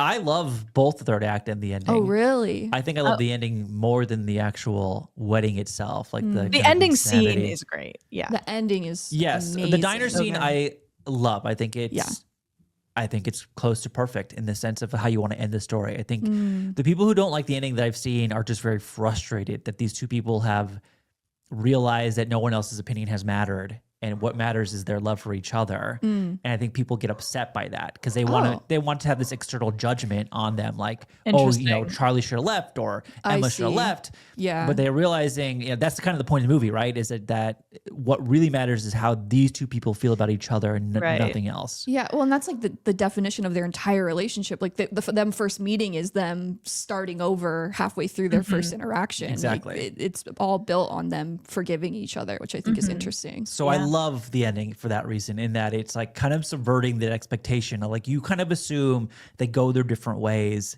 You kind of assume there'd be like 5 years later and you see Emma with someone else and Charlie with someone else and they kind of like see each other in passing or something. But I do like there's a subversion of expectation of like, no, they realize like all that noise doesn't really matter. What matters is that moment in that diner. Yeah. The wedding itself, this is where it becomes like the 90s rom-com that I love. Yeah. It becomes pretty ridiculous. A classic. Yeah. A classic, admissions of what happened. There's a fight that breaks out. There's awkwardness that breaks out. I am a fan of it, but you said you're not. Is there a specific reason why, Sid? I just felt like there were some character moments that I didn't feel like aligned with how perfectly constructed the first 2/3 were. I also feel like it started to be like Emma was like really like worried about what people were saying and stuff, where that didn't really seem to be a concern to her throughout the rest of the film. And maybe it was a little like it felt like wow, we weren't really focusing on Emma's experience for a long time, and then all of a sudden she's like worried about these things I didn't know she was worried about. Um, and yeah, Charlie's like big whole speech where he like says all that shit in front of everyone, I just thought was a little bit too silly. Um, I didn't hate it. I just feel like it was like, man, this script was like so perfect and like everything felt so intentional. And now I feel like it's been like Borgley has like lost his grip on it a little bit. But that's also it's sort of like the form is the function. Like that scene is supposed to be just this sort of like clusterfuck where everything gets fucked up. So yeah. Clara, wedding scene ending. I love the ending. Again, like I think this is like a deeply romantic movie, and part of that lies in the ending itself. I go back and forth on the wedding scene because I do feel like so much of the movie is like this coiled tension of like we're building to the wedding and what's going to happen at the are they even going to make it to the altar and all this stuff, and then we almost kind of just speed run the wedding in a way that I think works overall, but I don't think it's the satisfying release of tension I was like expecting. Yeah, that's a good way to put it. And that's more on me more than anything. Like that's me wanting something from the movie that it clearly doesn't want to deliver, and that's fine. So final letterbox scores. I gave it a 3.5 the first time, but I did bump it up to a 4 on a rewatch. All right, Sid, you're cementing 3.5. 3.5. I can't tell if this conversation is maybe like it like more or less, but I could go to a 4 one day if I feel like it. Okay. What about you? What are you? I'm sticking at 4. Hell yeah. Okay. That's where I'm standing at. Love it. That is the end of the conversation on the drama. We have to move on from that. Box office wise, the movie's doing well, by the way. I just want to point out this movie had a budget of $28 million and so far has grossed 36.8. So not bad. Okay. Not bad for, this drama with a bit of a dark twist to it. It's being labeled as a black comedy drama and clearly has captured the attention of the internet. Whether or not that's going to translate to more money by the general public, I can't imagine it makes any more than 42, 43 at this point. Yeah. All right, we can move on. That's it. Let us know how you feel about the drama in the comments on Spotify or YouTube. Now we must segue into our Q&A. Again, every week we ask a question on Instagram stories and of course on the podcast, and you can respond on either place. Last week for Super Mario Galaxy, we asked the question, which movie should be a video game and vice versa? Which video game should be a movie? What are we asking for the drama? It dawned on me just now. We did not talk about that before we started recording. Ooh, have we done favorite rom-com? Have we done favorite romantic comedy? See, this is the downside of us not planning beforehand is I have to look and then we'll take a second. I feel like we Control have. F. That's what I'm going to do, but we have a lot of questions. Like we've 90% asked. sure we have? I don't know. Maybe It does feel familiar, like a Harry Met We've Sally done romance win. for sure. We might need to give me time to look that up. Favorite and are Pats? We'll come up with the question by the end. Yeah, but the I Our like Pats favorite one are is- Pats. I like that question, but I don't like the answers because it's just going to be it's gonna like there's maybe 3 or 4 answers at most. It's Is a that tricky true? thing of he has Yes.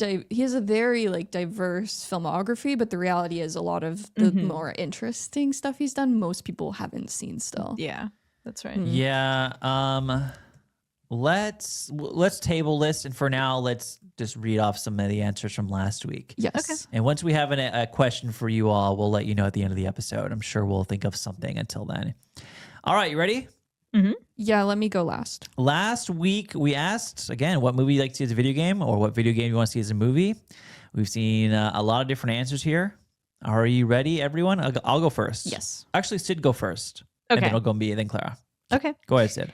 Mora the Explorer says John Woo's Hard Boiled would be a fun single-player narrative swapping between the two leads.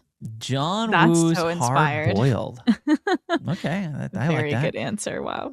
I will say David Roberts Not the manager of the Dodgers, although I read that as Dave Roberts. I was like, whoa, what are you doing here, buddy? Did you get a little excited? It said Wii Sports Resort, the movie. Yeah, That's good. They I would can do see that that. happening. That would be. I'm funny. actually surprised a little Mii, like the Meebos from the Wii, like the Wii loading screen, the Miis. Oh, Oh, yes, yeah, the Miis. Yes, I'm shocked yes. they weren't in Super Mario Galaxy. I thought they were going to be in that hub walking Oh, around. That would have been interesting. Yeah, maybe it's You're just like right. too divorced from the game aesthetics they are playing Maybe. with. Okay, I'm gonna read Bulbasaur, Schmulbasaur. Bulbasaur, Schmulbasaur. Love it. I like that name. They said, if I could pull an Inception and all of Hollywood execs to get Death Stranding movies, I would. With the original cast, let them cook. Special, very necessary shout out to Luca Marinelli, who plays Neil Vana in Death Stranding 2. If he has no fans, I am dead. Bulbasaur, Schmulbasaur. There are like 3 Death there's a Stranding lot of movies, Death Stranding on the way. movies on the way. I don't know if you knew that, and I'm telling you now just in case. Or I think maybe they're also saying, though, they want the movie to be specifically with the original cast, Yeah, which is not it's a shame happening, to not and that's do fair. Yeah. I go back and forth because it is like then we are really veering into like one for one territory That's with true. the adaptation, and like we've said, we don't want that. Right. I'm reading a lot of these answers. I'm like, man, I think this is already in the pipeline. It's already going to happen, by the way. So Yeah, there People are to quite know. a few of these. Well, Yeah, didn't Michael you say started- that it's like every single video game ever? in the Something's Patreon episode, I talked about planned. it. Yeah. Yeah, Michael Sarnowski, who directed Pig, is doing the Death Stranding movie. yes, Which one of So- them. is Yes, a good pick. It's it's a a great pick. phenomenal pick. Yeah. Go ahead, Hopefully Sid. He does well. Is Alex Garland doing Elden Ring, or did I Yes. make that Yeah, up? dude. Okay, That's yeah. correct. He is doing it. That is correct. Addison Conway 7599 says, I think the Final Destination movies could make a good video game. I know your ending is inevitable in the movies, but a story-based game where you play as the visionary trying to save yourself, but also the other people affected could be fun. And each choice you make leads to a different outcome and or ending. Like I like Until Wow. Dawn. That could be fun, sure. Yeah, A I like it. complicated one, but yeah. yeah. Alexander Nicole said Half-Life movie would be my pick. Cast Noah Wiley as Gordon Freeman, maybe Willem Dafoe as G-Man, maybe Haley Steinfeld could make a convincing Alex. I've never played Half-Life. I haven't either. I've only Interesting. seen the poster, and so I'm assuming Gordon Freeman is the guy in the poster. He does look like Noah Wiley. Hell so yeah. Oh, I'm on board, Alexander. That's Okay. cool. Owen Mitchell 22 says, I know this is a movie podcast, but a Kingdom Hearts anime would go so hard. I'm shocked they haven't done that. I'm yeah, me really too. surprised Oh, as well. Disney property. That makes It's sense. a Disney. Yeah, I'm sure that's part of it. They also said RE7 as a film. Oh, RE7. Which one is that? Is that Biohazard? That's Biohazard. It's the one that Okay. takes place in a like swampy cottage. That would be a fun one. It's a good one. okay. Blake is on says, every day I grieve the Gore Verbinski Bioshock film we never got. Oh yeah. Yeah. Is there a Bummer. Now we're Bioshock getting- film being made? It's a Netflix show or an Amazon show. One of them. Yeah. It's in the works at one of them. Yeah. Okay. So yeah, that's happening eventually. Let's see here. Ofa27 said Alan Wake 1 to 2 by Fincher. Peeking through hands emoji. That works. Oh. It's a I very like it. I Fincher-esque see it. Interesting. Yeah. game. So yeah. Yeah, those are cool games. Kalia Hart says, I think it would be interesting if Stardew Valley became a cozy slice of life movie or anime maybe. I see that. It would do well at that. It's a good vision. Oh, Yeah. I love that. Marlena says Animal Crossing, specifically Wild World, when the residents were still mean to you. Wait, which Is- movie? Animal Crossing Wild World. Oh. Is the Animal Crossing movie like is it pretty close to the game? Yeah, but it's definitely more like the first game, and like the Animal Crossing villagers are mean from like the first game up through most of the Wii stuff, and then it's the Nintendo Switch stuff where like they're Right. not very fun anymore. But in the movie they are a little. I mean, there are a couple of them that are a little mean in the movie, but they're more kind-hearted because it's like a feel-good, cozy Yeah. movie. The villagers are mean in the games. They're like, ew, you'll put on a new shirt and you'll talk to someone. They go, ew, that looks ugly on you. I love that. It's cool. Let's see. Hugo, is it my turn? Yeah. Yes. Yeah. Hugo Burns. This is what a answer here. Says the Wachowskis present Super Monkey Ball. Dude, holy shit. That is I so totally- ambitious. I love it. Yeah. I love forgot it. about Super Monkey Ball. That's brilliant. I think the Wachowskis would go for it. they Yeah. would. I like that a lot. Movies with Kyle says Knives Out movies would be great as a video game series. Let me channel my inner Benoit Blanc. Oh my Oh. god! I think those What would be are really the best fun. like? Are there like whodunit game? Is there a popular whodunit game? There's Nancy Drew, but those are more like point and click kind of mystery games. There's Disco Elysium is a big like murder investigation game. Yeah, they have a lot of LA Noir. That's a great game. but like you would want it to be more like an escape room type game. yes, that's true. Where you Yeah. find clues and Different do puzzles. aesthetics. Which that's more like blueprints. Which you could do that, but you would need it's possible. yeah, very much Yeah. so. Jack Cameron, 1999, said Conclave Super Pope Bros, which made me think of relatedly. I played a little bit of Pentiment. You know Pentiment? Pentiment. I don't think I've It's heard like that. it's like you're in like medieval times and these like Oh, yes. I'm monks are familiar. getting murdered or something. Yep. Okay. You liking it? It's fun, but it's yeah. kind of like a murder mystery. Mm-hmm. Very cool. So My Sick. turn. Yeah. Sawyer MR said Just Dance or Guitar Hero, directed by Gasper Noé. wow, sounds like my worst nightmare. That's funny. No, that sounds awesome. I Do want to hear it. Freebird by Gasper Noé. That'd be cool. Yeah, I like it. Emma K Girl says, I would love a Muppets game a la Animal Crossing. Taking inspo from the 2011 movie, you could play as a Walter adjacent character, help fix up Muppet Studios, and discover your talent while building friendships with the other Muppets. And if we're adapting Nintendo Mario IP, there better be some Donkey Kong in there. Oh my god! Wow, Fun. Okay. that sounds very fun. I like that. Madeline Lehman says Prob's recency bias, but Forbidden Fruits as a game like episode would be iconic. That's a good idea. Wow, that would be that's- fun. Yeah, that's inspired. I like that. There were a couple people that said Forbidden Fruits as like a fashion sim, Oh. and I was like, I love that. I like that, I would yeah. play that for sure. That'd be funny. Remy Robichaud said video game movie Banjo Kazooie, and it has to be John C. Reilly as Banjo and Christian Shaw as Kazooie. Oh, Movie to video game, well, not a movie. Cowboy Bebop would be a great game. Space Bounty Hunter, sign me up. Oh, I'd play that for sure. I'm That'd be looking fun. this up. Oh, Banjo Kazooie. You don't know Banjo Kazooie? Wait, Oh my what? god! Sid, No, come I don't know on. this. Sid, stop. This is a bear, and don't. his one of his best friend, but he has a bird as a friend. And he's on his backpack. You run around, you collect shit, Yeah. and like the bird will poke people and stuff. It's I fun. see. Wow, that's wild. Oh, I want to search for something to see if anyone said it. Okay, Who's next? all right. It's Claire's turn. Oh, it's my turn. Dream Studios says I would kill for a Skyrim TV show or a Furiosa video game. I want them back. Yeah, Furiosa. The Mad Max video game from 2016 Oh yeah, How's that? rocks. It's Yeah, very it's good. fun. Oh, really? It does kind of scratch that itch. Like sometimes the best part of the game is just driving your car around and getting to like car chases and ramming people. It's pretty fun. Hell That yeah. sounds fun. It gives off some Yeah.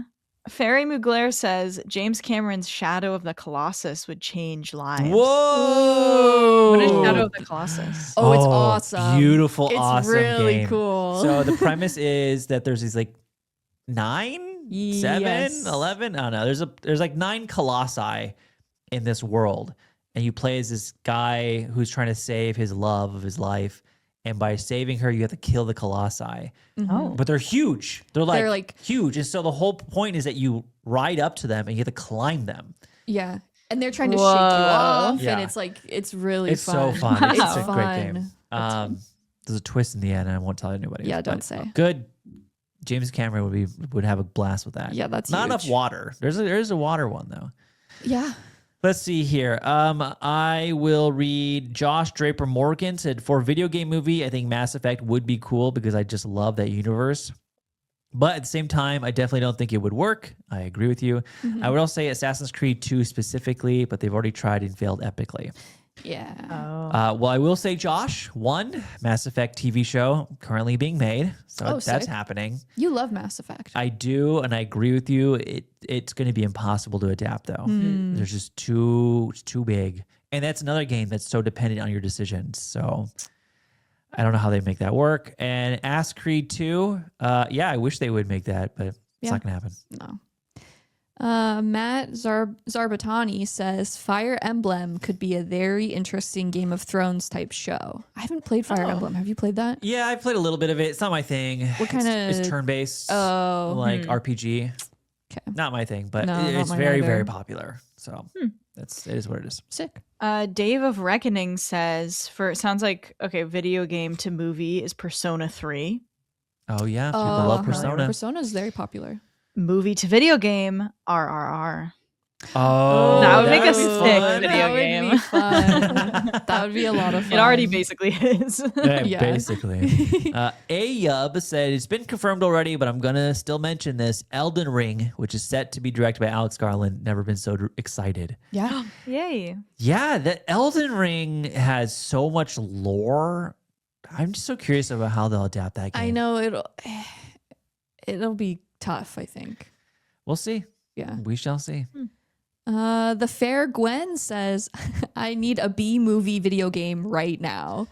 I love that. Really? Are you the There is bee? one, I'm sure. Yeah, because I think there people is? there are a couple answers think where so. people are yearning for like the like 2000s trend of just like every movie becomes a little platformer puzzle B-movie game. game. There is indeed a Video B game. movie game.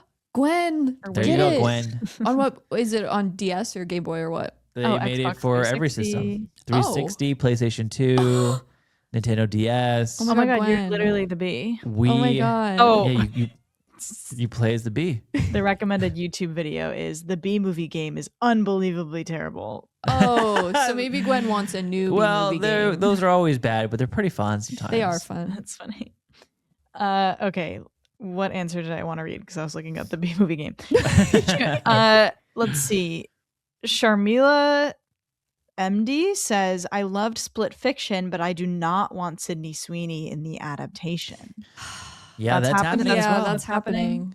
Yeah. And it's- Claire and I beat it together. We played it together and it was really Oh, fun. It's a really fun game. It's a really fun game. I am also not a fan of the Sydney Sweeney casting. Oh, yeah, but what? it's fine. She and was it's so also- strange because that character is so like whimsical. Like she's obsessed with so- fantasy novels. Yeah, I'm like, that's that's not Sydney so Sweeney. not Sydney Sweeney. Yeah, not for a second do I buy No. that. It almost works better if she's the other character who's a little bit more she like. would be a maybe. I mean, maybe that's what they're sarcastic. doing. She'll dye her Oh. hair and Maybe that would be Maybe. cool. Yeah, can always Maybe. wear a wig. She was also supposed to Yeah. be Barbarella, and I wonder if that got scrapped. There's no way they're making that still. yeah, there's no way. Wasn't Edgar Wright supposed to do it? I think so. Yeah, Oh my god, yeah, that's right. that's funny. Rip. Whose turn? Mine? Yeah, Sid just read that. Yeah. KPC Man 96 said, I desperately need a Red Dead Redemption movie with Jeffrey Dean Morgan. It's so rich in story, and we can use an epic Western movie right now while Horizon's in limbo. I also think both Kill Bills make a great video game. That movie has so many fight scenes that I feel like could translate perfectly. Also, to Joe's recent question about the KPC in my name, I'm afraid it's just my initials. I'm glad that brought back fond memories of Kmart. Yeah. Oh, yeah, it did. Thanks, KPC Man. Oh, that's great. What was I gonna? Oh, Red was Dead? Red Dead Redemption what we saw on the Patreon Yes. news segment? Carl Urban. Yeah, Said Carl he Urban would talking do about that. he would do it, Mhm. which we said would work. It would Yeah. work. Becca Movies says Hello Kitty Island Adventure, the only game I play. Oh my God. Butters from South Park. No, literally, that's my total frame of reference for that game. Is just the bit where Butters talks about how that's the only game he plays. Oh my God. Island Adventures. Amanda says John Wick video game now, please, with the nodding emoji, and I'd love to see a BioShock movie. Is there not a John Wick game? Did I imagine I that? feel like that's also in the works, but maybe I'm just thinking of the animated movie they're doing. Or maybe I they don't did like know. a preview at like some gaming something. I think they did. Oh, they did. Oh yeah, Yes, this John video Wick offers did, a they first did. look. In Yes, February, yes. there was a first look. That's right. I Yes. remember seeing the trailer for that. So John Wick game. Wow, that answer. Both things are happening. John Wick game's happening, and the BioShock show is going to happen. At some point. Wow. Yay! So You your wish. wishes Prophetic. will come true, hopefully. All right. Let's see here. I will read. Carter Rush said, for movies that could be a video game, I'd be interested to see Mission Impossible as a video game. For a video game that should be a movie, I would go with Alan Wake / Control Universe. Yeah. Okay. Mission Impossible had a game on like PlayStation 1 back in the day. I used to Oh play yeah, I it. remember that. I wasn't Oh, very wow. good at it. Sienna Gerard says Inception or The Creator as a video game would be sick. Ooh, I like those both of ideas. those. The That's Creator. cool. The Creator is a cool idea. Sin Emma says Crash Bandicoot. And this reminds me, so what I Crash Bandicoot would be a hilarious movie. No one said Jack and Daxter. Oh, that's what you were looking No for? Jack Yeah, and that's what I was Daxter? looking No, it for, which didn't I'm happen. surprised because there is, there's a little army of people who want a Jack and Daxter movie, myself included. And I think there were like rumors, If you Google that Jack and something was Daxter in- movie, reportedly in is- development by Sony Allegedly. and PlayStation Productions with Uncharted director Ruben Fleischer attached to the oh, project. not Ruben Fleischer. This is rumors suggest Tom Holland may play Jack, with Chris Pratt potentially voicing Oh, Daxter. this is like the most That Reddit can't- theory yeah, ever. that cannot be true. That's not happening. Please Okay. have it not be true. DJ McKee said, "You cannot tell me a Dead Space film would not go hard." Yeah, would be Dead cool. Space is Oh. good. It's a lot there to kind of mine that's worth watching on the big screen, I think. Oh, for sure. Robert says it's an indie game, so I don't know if it would ever happen, but the sense of humor in West of Loathing would do great as an animated project, or even something live action in the style of Hundreds of Beavers. Hundreds of beavers. Oh wow, That's fun. I like that. Ricky Escobar says The Long Walk into a game with VR and a treadmill. That actually is like, honestly, that is funny. There's like something I get advertised on Instagram a lot. I don't know if you guys have ever seen this. It's like this like Middle Earth like walking challenge. Oh, Where yes. it's yes, like, oh, like sign up for the app, and like if you walk the distance of the fellowship, you get like these medals or whatever. And they're like, you Yeah. only have to pay us $80 for each medal, and it's like totally ridiculous. I've But seen I think that, that is a fun way to get people to like exercise. But Yeah, Oh, also, for sure. yeah. But also, I'm like, I don't know if I would want to exercise where I feel like I'm gonna get like shot in the head if I'm not walking fast enough. Yeah, that's true. That's a good idea. Jack Bolander said Mario Super Sluggers in the style of Moneyball. Wow. That's awesome. That works. I like that. I like That's it. good. I like it. Triple Play 98 says, give me a Star Wars Jedi Fallen Order movie to revitalize the franchise. You have a built-in underutilized actor in Cameron Monaghan to star. It could have a conspiracy treasure hunting vibe like National Treasure. Soderbergh to direct. Who says no? Me. Wow. Well, Sorry, Sodi. Soderbergh's canceled. You go in jail for a bit. Yeah, he does need a timeout. but- Apparently, he reacted to everyone's backlash. He was And like, he doubled did? down. "I'm shocked. Everyone's mad at If you me." give me a tool, I'm gonna use it. And it's like, no. No. You big dummy. That's Anyway. that's a slippery slope. Anyway, I love Jedi Fallen Order. Cal sounds Kestis fun. is like one of the best Jedi of all time, and I do wish we got him in live Well, action. a lot of answers for Cal Kestis. I see a couple of them. There were a couple, not as many as I think there should have been, but that's okay. Okay. Interesting. Nick Rojas says, I gotta say, it's surprising there hasn't been an Infinity Saga Lego game out yet. A lot of movies, but the potential is there. Oh yeah, is that a thing? Yeah. Like Lego? Have they done Marvel Lego games? They've done Yes. Lego Marvel stuff. I don't think they've done specifically like Infinity War and Endgame Lego. Yeah, it's a slippery slope of like They're IP tricky. interest. Like, how do you level out all that IP? Like the Yeah. Lego movie themselves are already like just a smashing of IP coming together, right? Yeah. What was the most recent Lego movie? Like, wasn't the Eye of Sauron in one of in the Lego movies at some point? Yeah, I think so. But you have to think like, I mean, they do have rights to a certain extent with Lego because like you're building sets of all the different franchises. Yeah, yeah. I like Lego games in general though. Like I loved Lego Harry Potter growing up, and like Lego Lord of the Rings is fun. Lego Yeah, the Jurassic Lego Batman Park. movie. Yeah, Had the Eye Lego of Sauron. Batman And Lego Batman, the ending of that movie is that like the villains Oh, yeah, all the release all the villains. WB villains. Yeah, And so like Eye of Sauron shows up, and like I believe some of the Jurassic Park villains Yeah. show up. And so it's like they're already kind of doing that. kind of. Lego Star Wars rips. Yeah. I mean, Lego movies will continue to exist. 'cause I'm open to more they make Lego money- games. A lot of money. What was I going to read here? Oh, DJ Cup said, I need Cyberpunk 2077 directed by George Miller ASAP. That would be cool. Oh. That would be cool. That would What be is cool he too. That would be working on cool. right now? I don't know, but he also likes Arch Miller. AI. I think that was the other issue is that like he also had an AI. I don't know. Interest. All of our goats are being bad right now. I know they're all washed. They're all Okay. washed. Let's see. I'm looking for a fun one. Will Serafine says The Sims, but as a psychological horror movie. I like it. I think the that's only fun. way. Sims, That's by the funny. way, also a movie in development. Yeah, it is. It is. Mhm. They Yeah, have to talk with- in Simlish. I And hope so. They will God, not talk they in won't do Simlish. it, but I wish they would. Yeah. Wow. They should make it like a silent film. That'd be awesome. Sophia says, I need a Children of Men video game. I know it's technically originally a book, but a video game that looks like Quaron's creation would genuinely keep me glued to my desk and I would never see my family again. Oh. I like that. That would be interesting. It would that be would be cool, yeah. interesting. Very tense.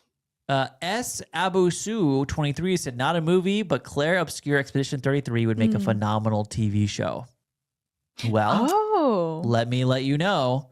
Are they doing It's happening. It's happening. They're making it. I think they're making a Yay. movie, not a show. Cool. But they are actively working on that. Interesting. I Yeah. watched my boyfriend play that game and I actually think that could make a cool movie. Yeah. I don't That's know much exciting. about it, but that'd be cool. I know I haven't played because it's turn based. Maybe one day. Let's see some funny answers that we just talked about. But go on. Okay. It's my turn? Yep. Okay. Kurek Close says, might work better as a TV show, but Celeste. I love Oh, yeah. Celeste. Did you play Celeste? Celeste? No. Oh, it's so I fun. know a lot of people like it a lot, though. It's really good. Celeste. I'm looking it up. I want to see. You play as this like a girl. platformer. Oh my It's god. a platformer, and you're climbing this Whimsical. huge mountain and like dealing with like personal issues as you climb. It's really fun. Wow. Mm. I like that. And hard game. Siege O'Mara 1234 says a Webkins movie would cure my childhood nostalgia. I feel like they have to have done some like Webkins movie. No, I there's think- no Webkins. No. We can move on from They're Webkins, right? fan-made. We don't need Webkins ever. What? Why are you saying that? Are people still playing Anti-Webkin. Webkins? Webkins Yeah. was so much fun. Webkins Yeah, was the it's best. time. That was a fun time in our life. Stop. Did you even do Let's it? Not even do it. Yeah, you're a Oh, poser. You don't come even on. know. It was a lot I of was fun. barely in the Club Penguin world. That's Really? depressing. Club Penguin ruled. I Isn't there a just Club missed Club Penguin movie? Penguin. No, there's No. not. Fan-made, probably maybe? not. Maybe. Maybe fan made, yeah. The only thing I've ever seen is someone speedrun Club Penguin. It's like, how fast can I get banned from Club Penguin? Oh, yeah, those are that's good. And he immediately logs in and says like a slur and gets banned within like seconds. Yeah. It's pretty Their funny. moderation took itself very seriously. Good, they should. As It's a they should. platform for children. Exactly. Yeah.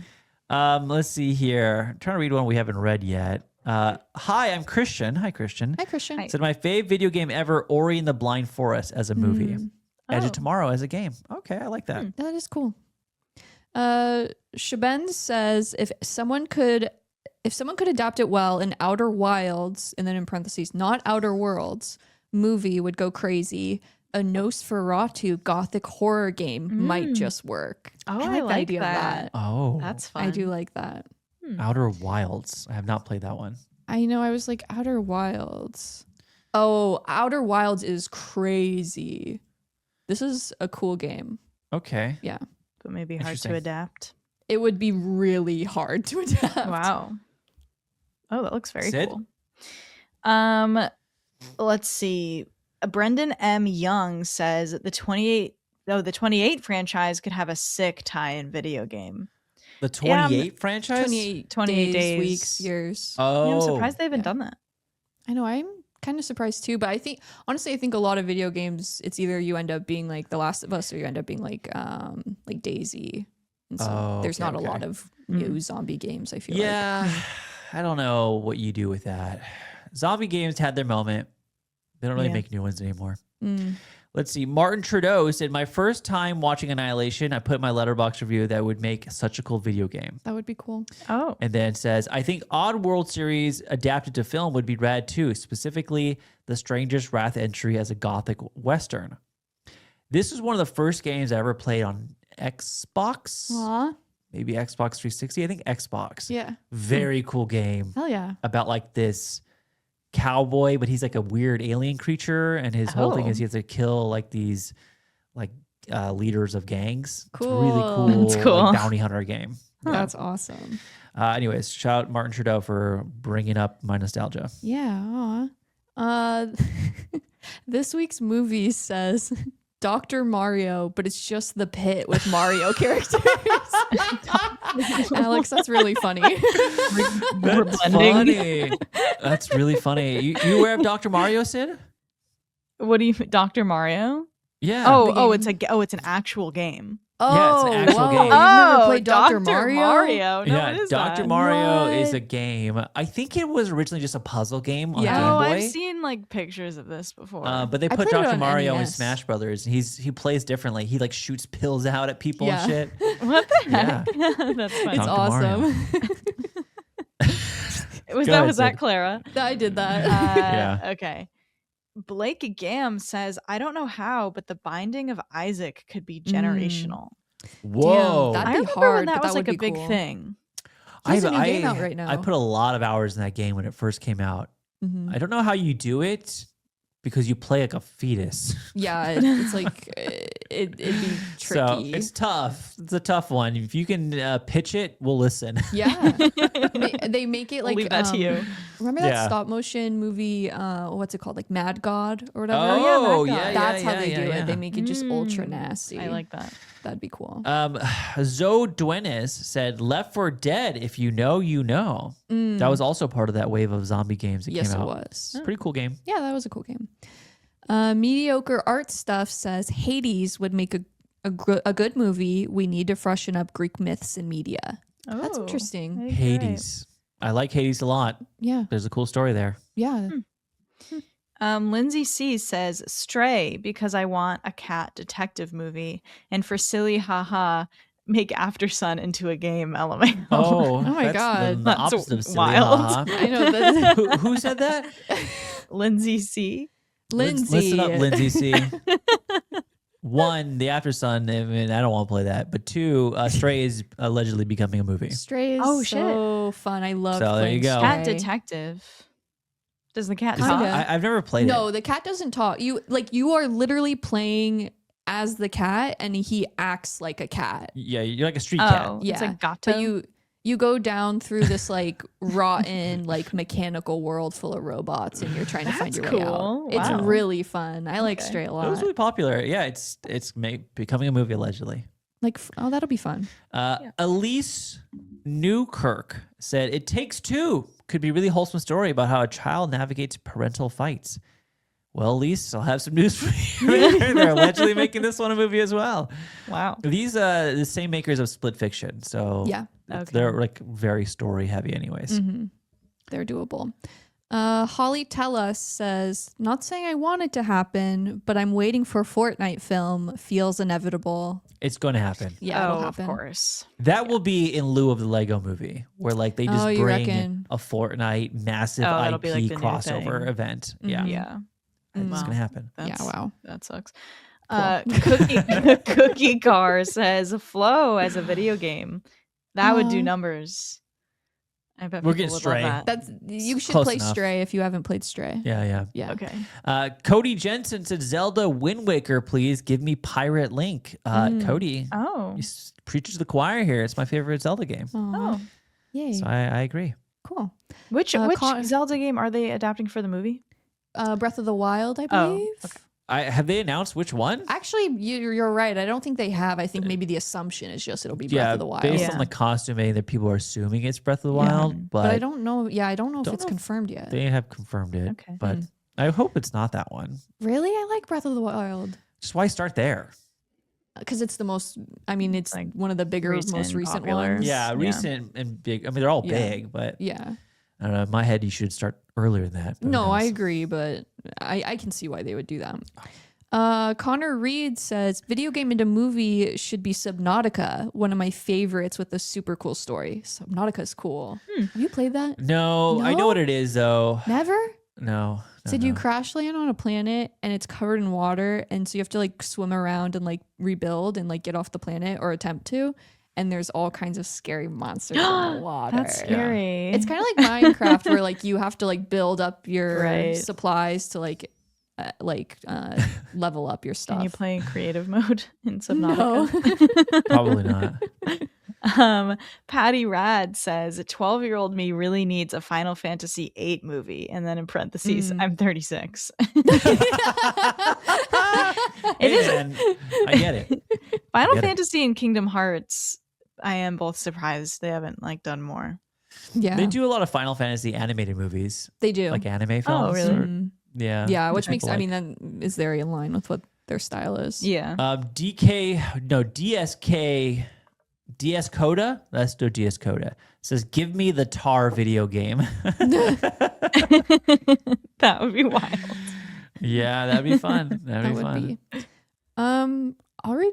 These came in back to back, which I always think is really fun. Bryce Bandrew says Undertale movie would go hard, and then Zach Farias also said I'd pay $1 billion to watch an Undertale movie. I need to see Sans on the big screen. Wow. Undertale. Get some shots. Undertale.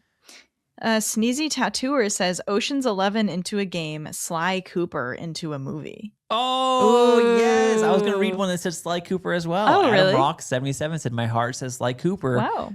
But I don't want to see him massacred on the big screen. Yeah. Sly Cooper is sick. I'm playing Sly Cooper right now. He's a raccoon who is he steals jewelry. Yeah, he's a Sly master heist Cooper. guy. We're doing It's fucking, heist things. he's cool. He's kind Oh of my god, he's He is cool. kinda What the hot. heck? He Yeah, he is is like this- hot. What do you mean has this like kinda? staff the thing. hook, It's like a yeah. hook. Oh, it's And he, like, awesome. uses it to swing around and shit. It's Man. fucking dope. Yeah. Wow. All right.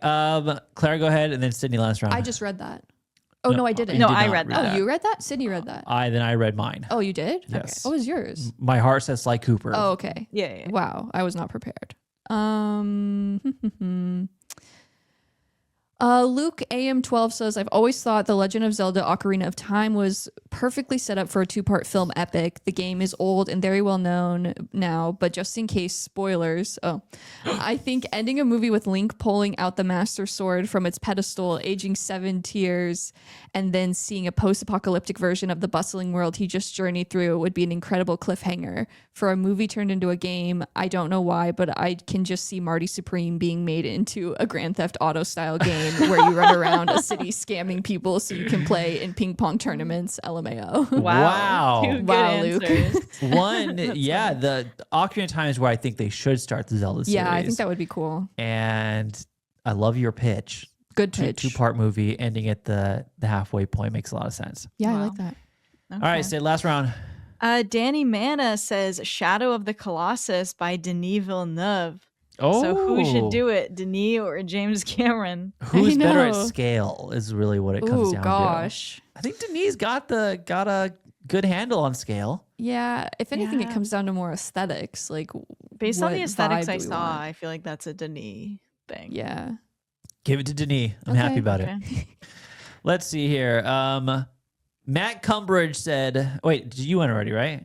I just went, yeah. Perfect. Okay, my last one. Matt Crumbridge said, it's too late now, but an early 2000s Tony Hawk Underground movie would have done numbers. That would have. I do love Tony Hawk Underground a lot. Wow. It's my favorite Yeah. one, I think.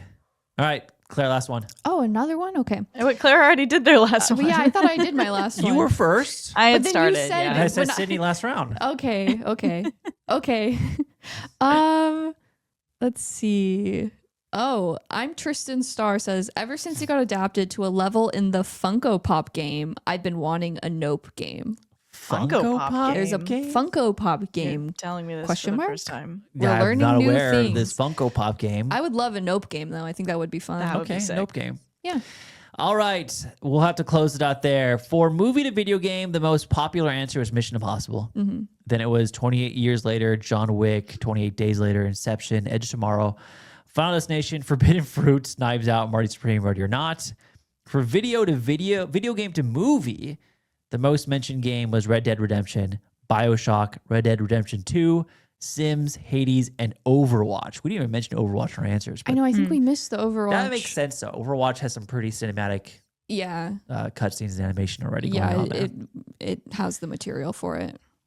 Perfect. That ends our Q&A. Thank you to everyone who answered. Okay, I think I thought of a good question. Okay, Oh, yeah? because I do want to confirm we haven't asked for rom-com, but we did ask for favorite romance film, which is kind of the same thing. What if we do your favorite movie with a twist? But is it really a But twist? wow, in yeah, I the know we're drama? debating. I do think it's a reveal. I don't think it's a reveal. twist. Okay. Do you want to just Wait, but change if it we to haven't reveal? done rom-com, I mean, I just feel like that's very repetitive. Like most of the, I'm looking through, and a lot of the answers for this are rom-coms. favorite rom-com of Also- the 2020s. no. The thing is, But are like, people we're gonna we're gonna get spoil a the big rom-com reveals? eventually. Yeah, And that's then we can't read them. That's the problem with doing a reveal. You just question. you don't say the reveal. You just say the movie that has the reveal, Okay. and then we just say the movie. But And then if you we know the can't reveal, talk about the reveal. yeah, we just go, We can hi, do yeah, that. I know that, ha ha ha, I know the reveal. Okay. Okay. Okay. I mean, unless someone wants to submit No, I something like more that. interesting. No, I think that works. You guys can't just make fun of my answer and not give No, an We did. answer. Make it I think we fun. should do rom-com because it is, for romance, you can say the before trilogy, but for I mean, rom-com, my fear is that it's just like we're a gonna get a different more vibe. traditional rom-com at some point, and we're gonna talk about that I movie, know. and then we're like, okay, now we can ask. Well, best that's why I said rom-com. 2020s because it's like there's like a new kind of rom-com. There's now. like 5 good ones in the 2020s. That's not true. Maybe but you have- I Maybe mean, you haven't it's seen all not the good not ones. true. that's true. You might just not have seen the good ones yet. I think I've seen every good rom-com in the 2020s, and there's 5 of That's them. a big statement. Why don't we do favorite movie with a twist / reveal? Okay. Don't reveal the twist, or Yeah. how about this? Just tell us your reaction to that twist, and we can read it. Yeah, Okay. but don't say what But don't say what it is. And also keep in mind, I have to read all these and write them down. So you're spoiling things for me, maybe. So What else Yeah. could we do be besides withholding with your spoilers? What's your favorite movie that includes a wedding? We could That's do like kind of fun. what, Favorite wedding movie scene? wedding. Favorite movie wedding? How many movie weddings are there? A lot. There's a lot. Want to do Crazy favorite Rich movie? Asians is a big one. Twilight, Wicked, Breaking Twilight, Dawn, Twilight. Part 1. Are we doing that instead? I think that's fun. 13 Favorite going on movie 30 has a wedding. wedding scene. Like, there's a Favorite movie lot. wedding. Yeah. The Godfather. The Godfather. I mean, there are a lot of movie weddings out there. Yeah. Yeah, there are. Let's do that. Shrek has a good movie wedding. It does. It does. Yeah. Okay, give us your favorite movie wedding. right, I guess. Okay. Pivot. Don't tell us your. Don't please, tell us your. Please don't spoil Your the favorite movies. twist. Yeah, because in the Spotify comments, the last thing I want is someone to put, "Oh That's the man, I thing. love in Fight Yeah, Club it's when dangerous. Exactly. XYZ is revealed," and someone's Yeah. like, "I didn't know that." Exactly. It's like, I think people would be mindful, but there's also like, you just don't realize how much is a spoiler until you spoiled it. Yeah, and you can't assume everyone's just seen Exactly. the movie. you know? Exactly. Yeah. All right. All Favorite right. wedding. Favorite wedding in a movie. Yeah. Is that the best we can do? That's I like that. I think that's it's fun. Okay, all right. That's what it is. Let us Okay. know in the comments on YouTube and or Spotify. Also, just let us know how you feel about the drama. Yeah. Yeah. If you liked it, what was your letterbox score? What would you give it? Let us know in the comments there as well. We could read those once in a while too. I would like to see how you guys are doing. Okay. with I those can movies. start writing them down. Yeah, no big deal.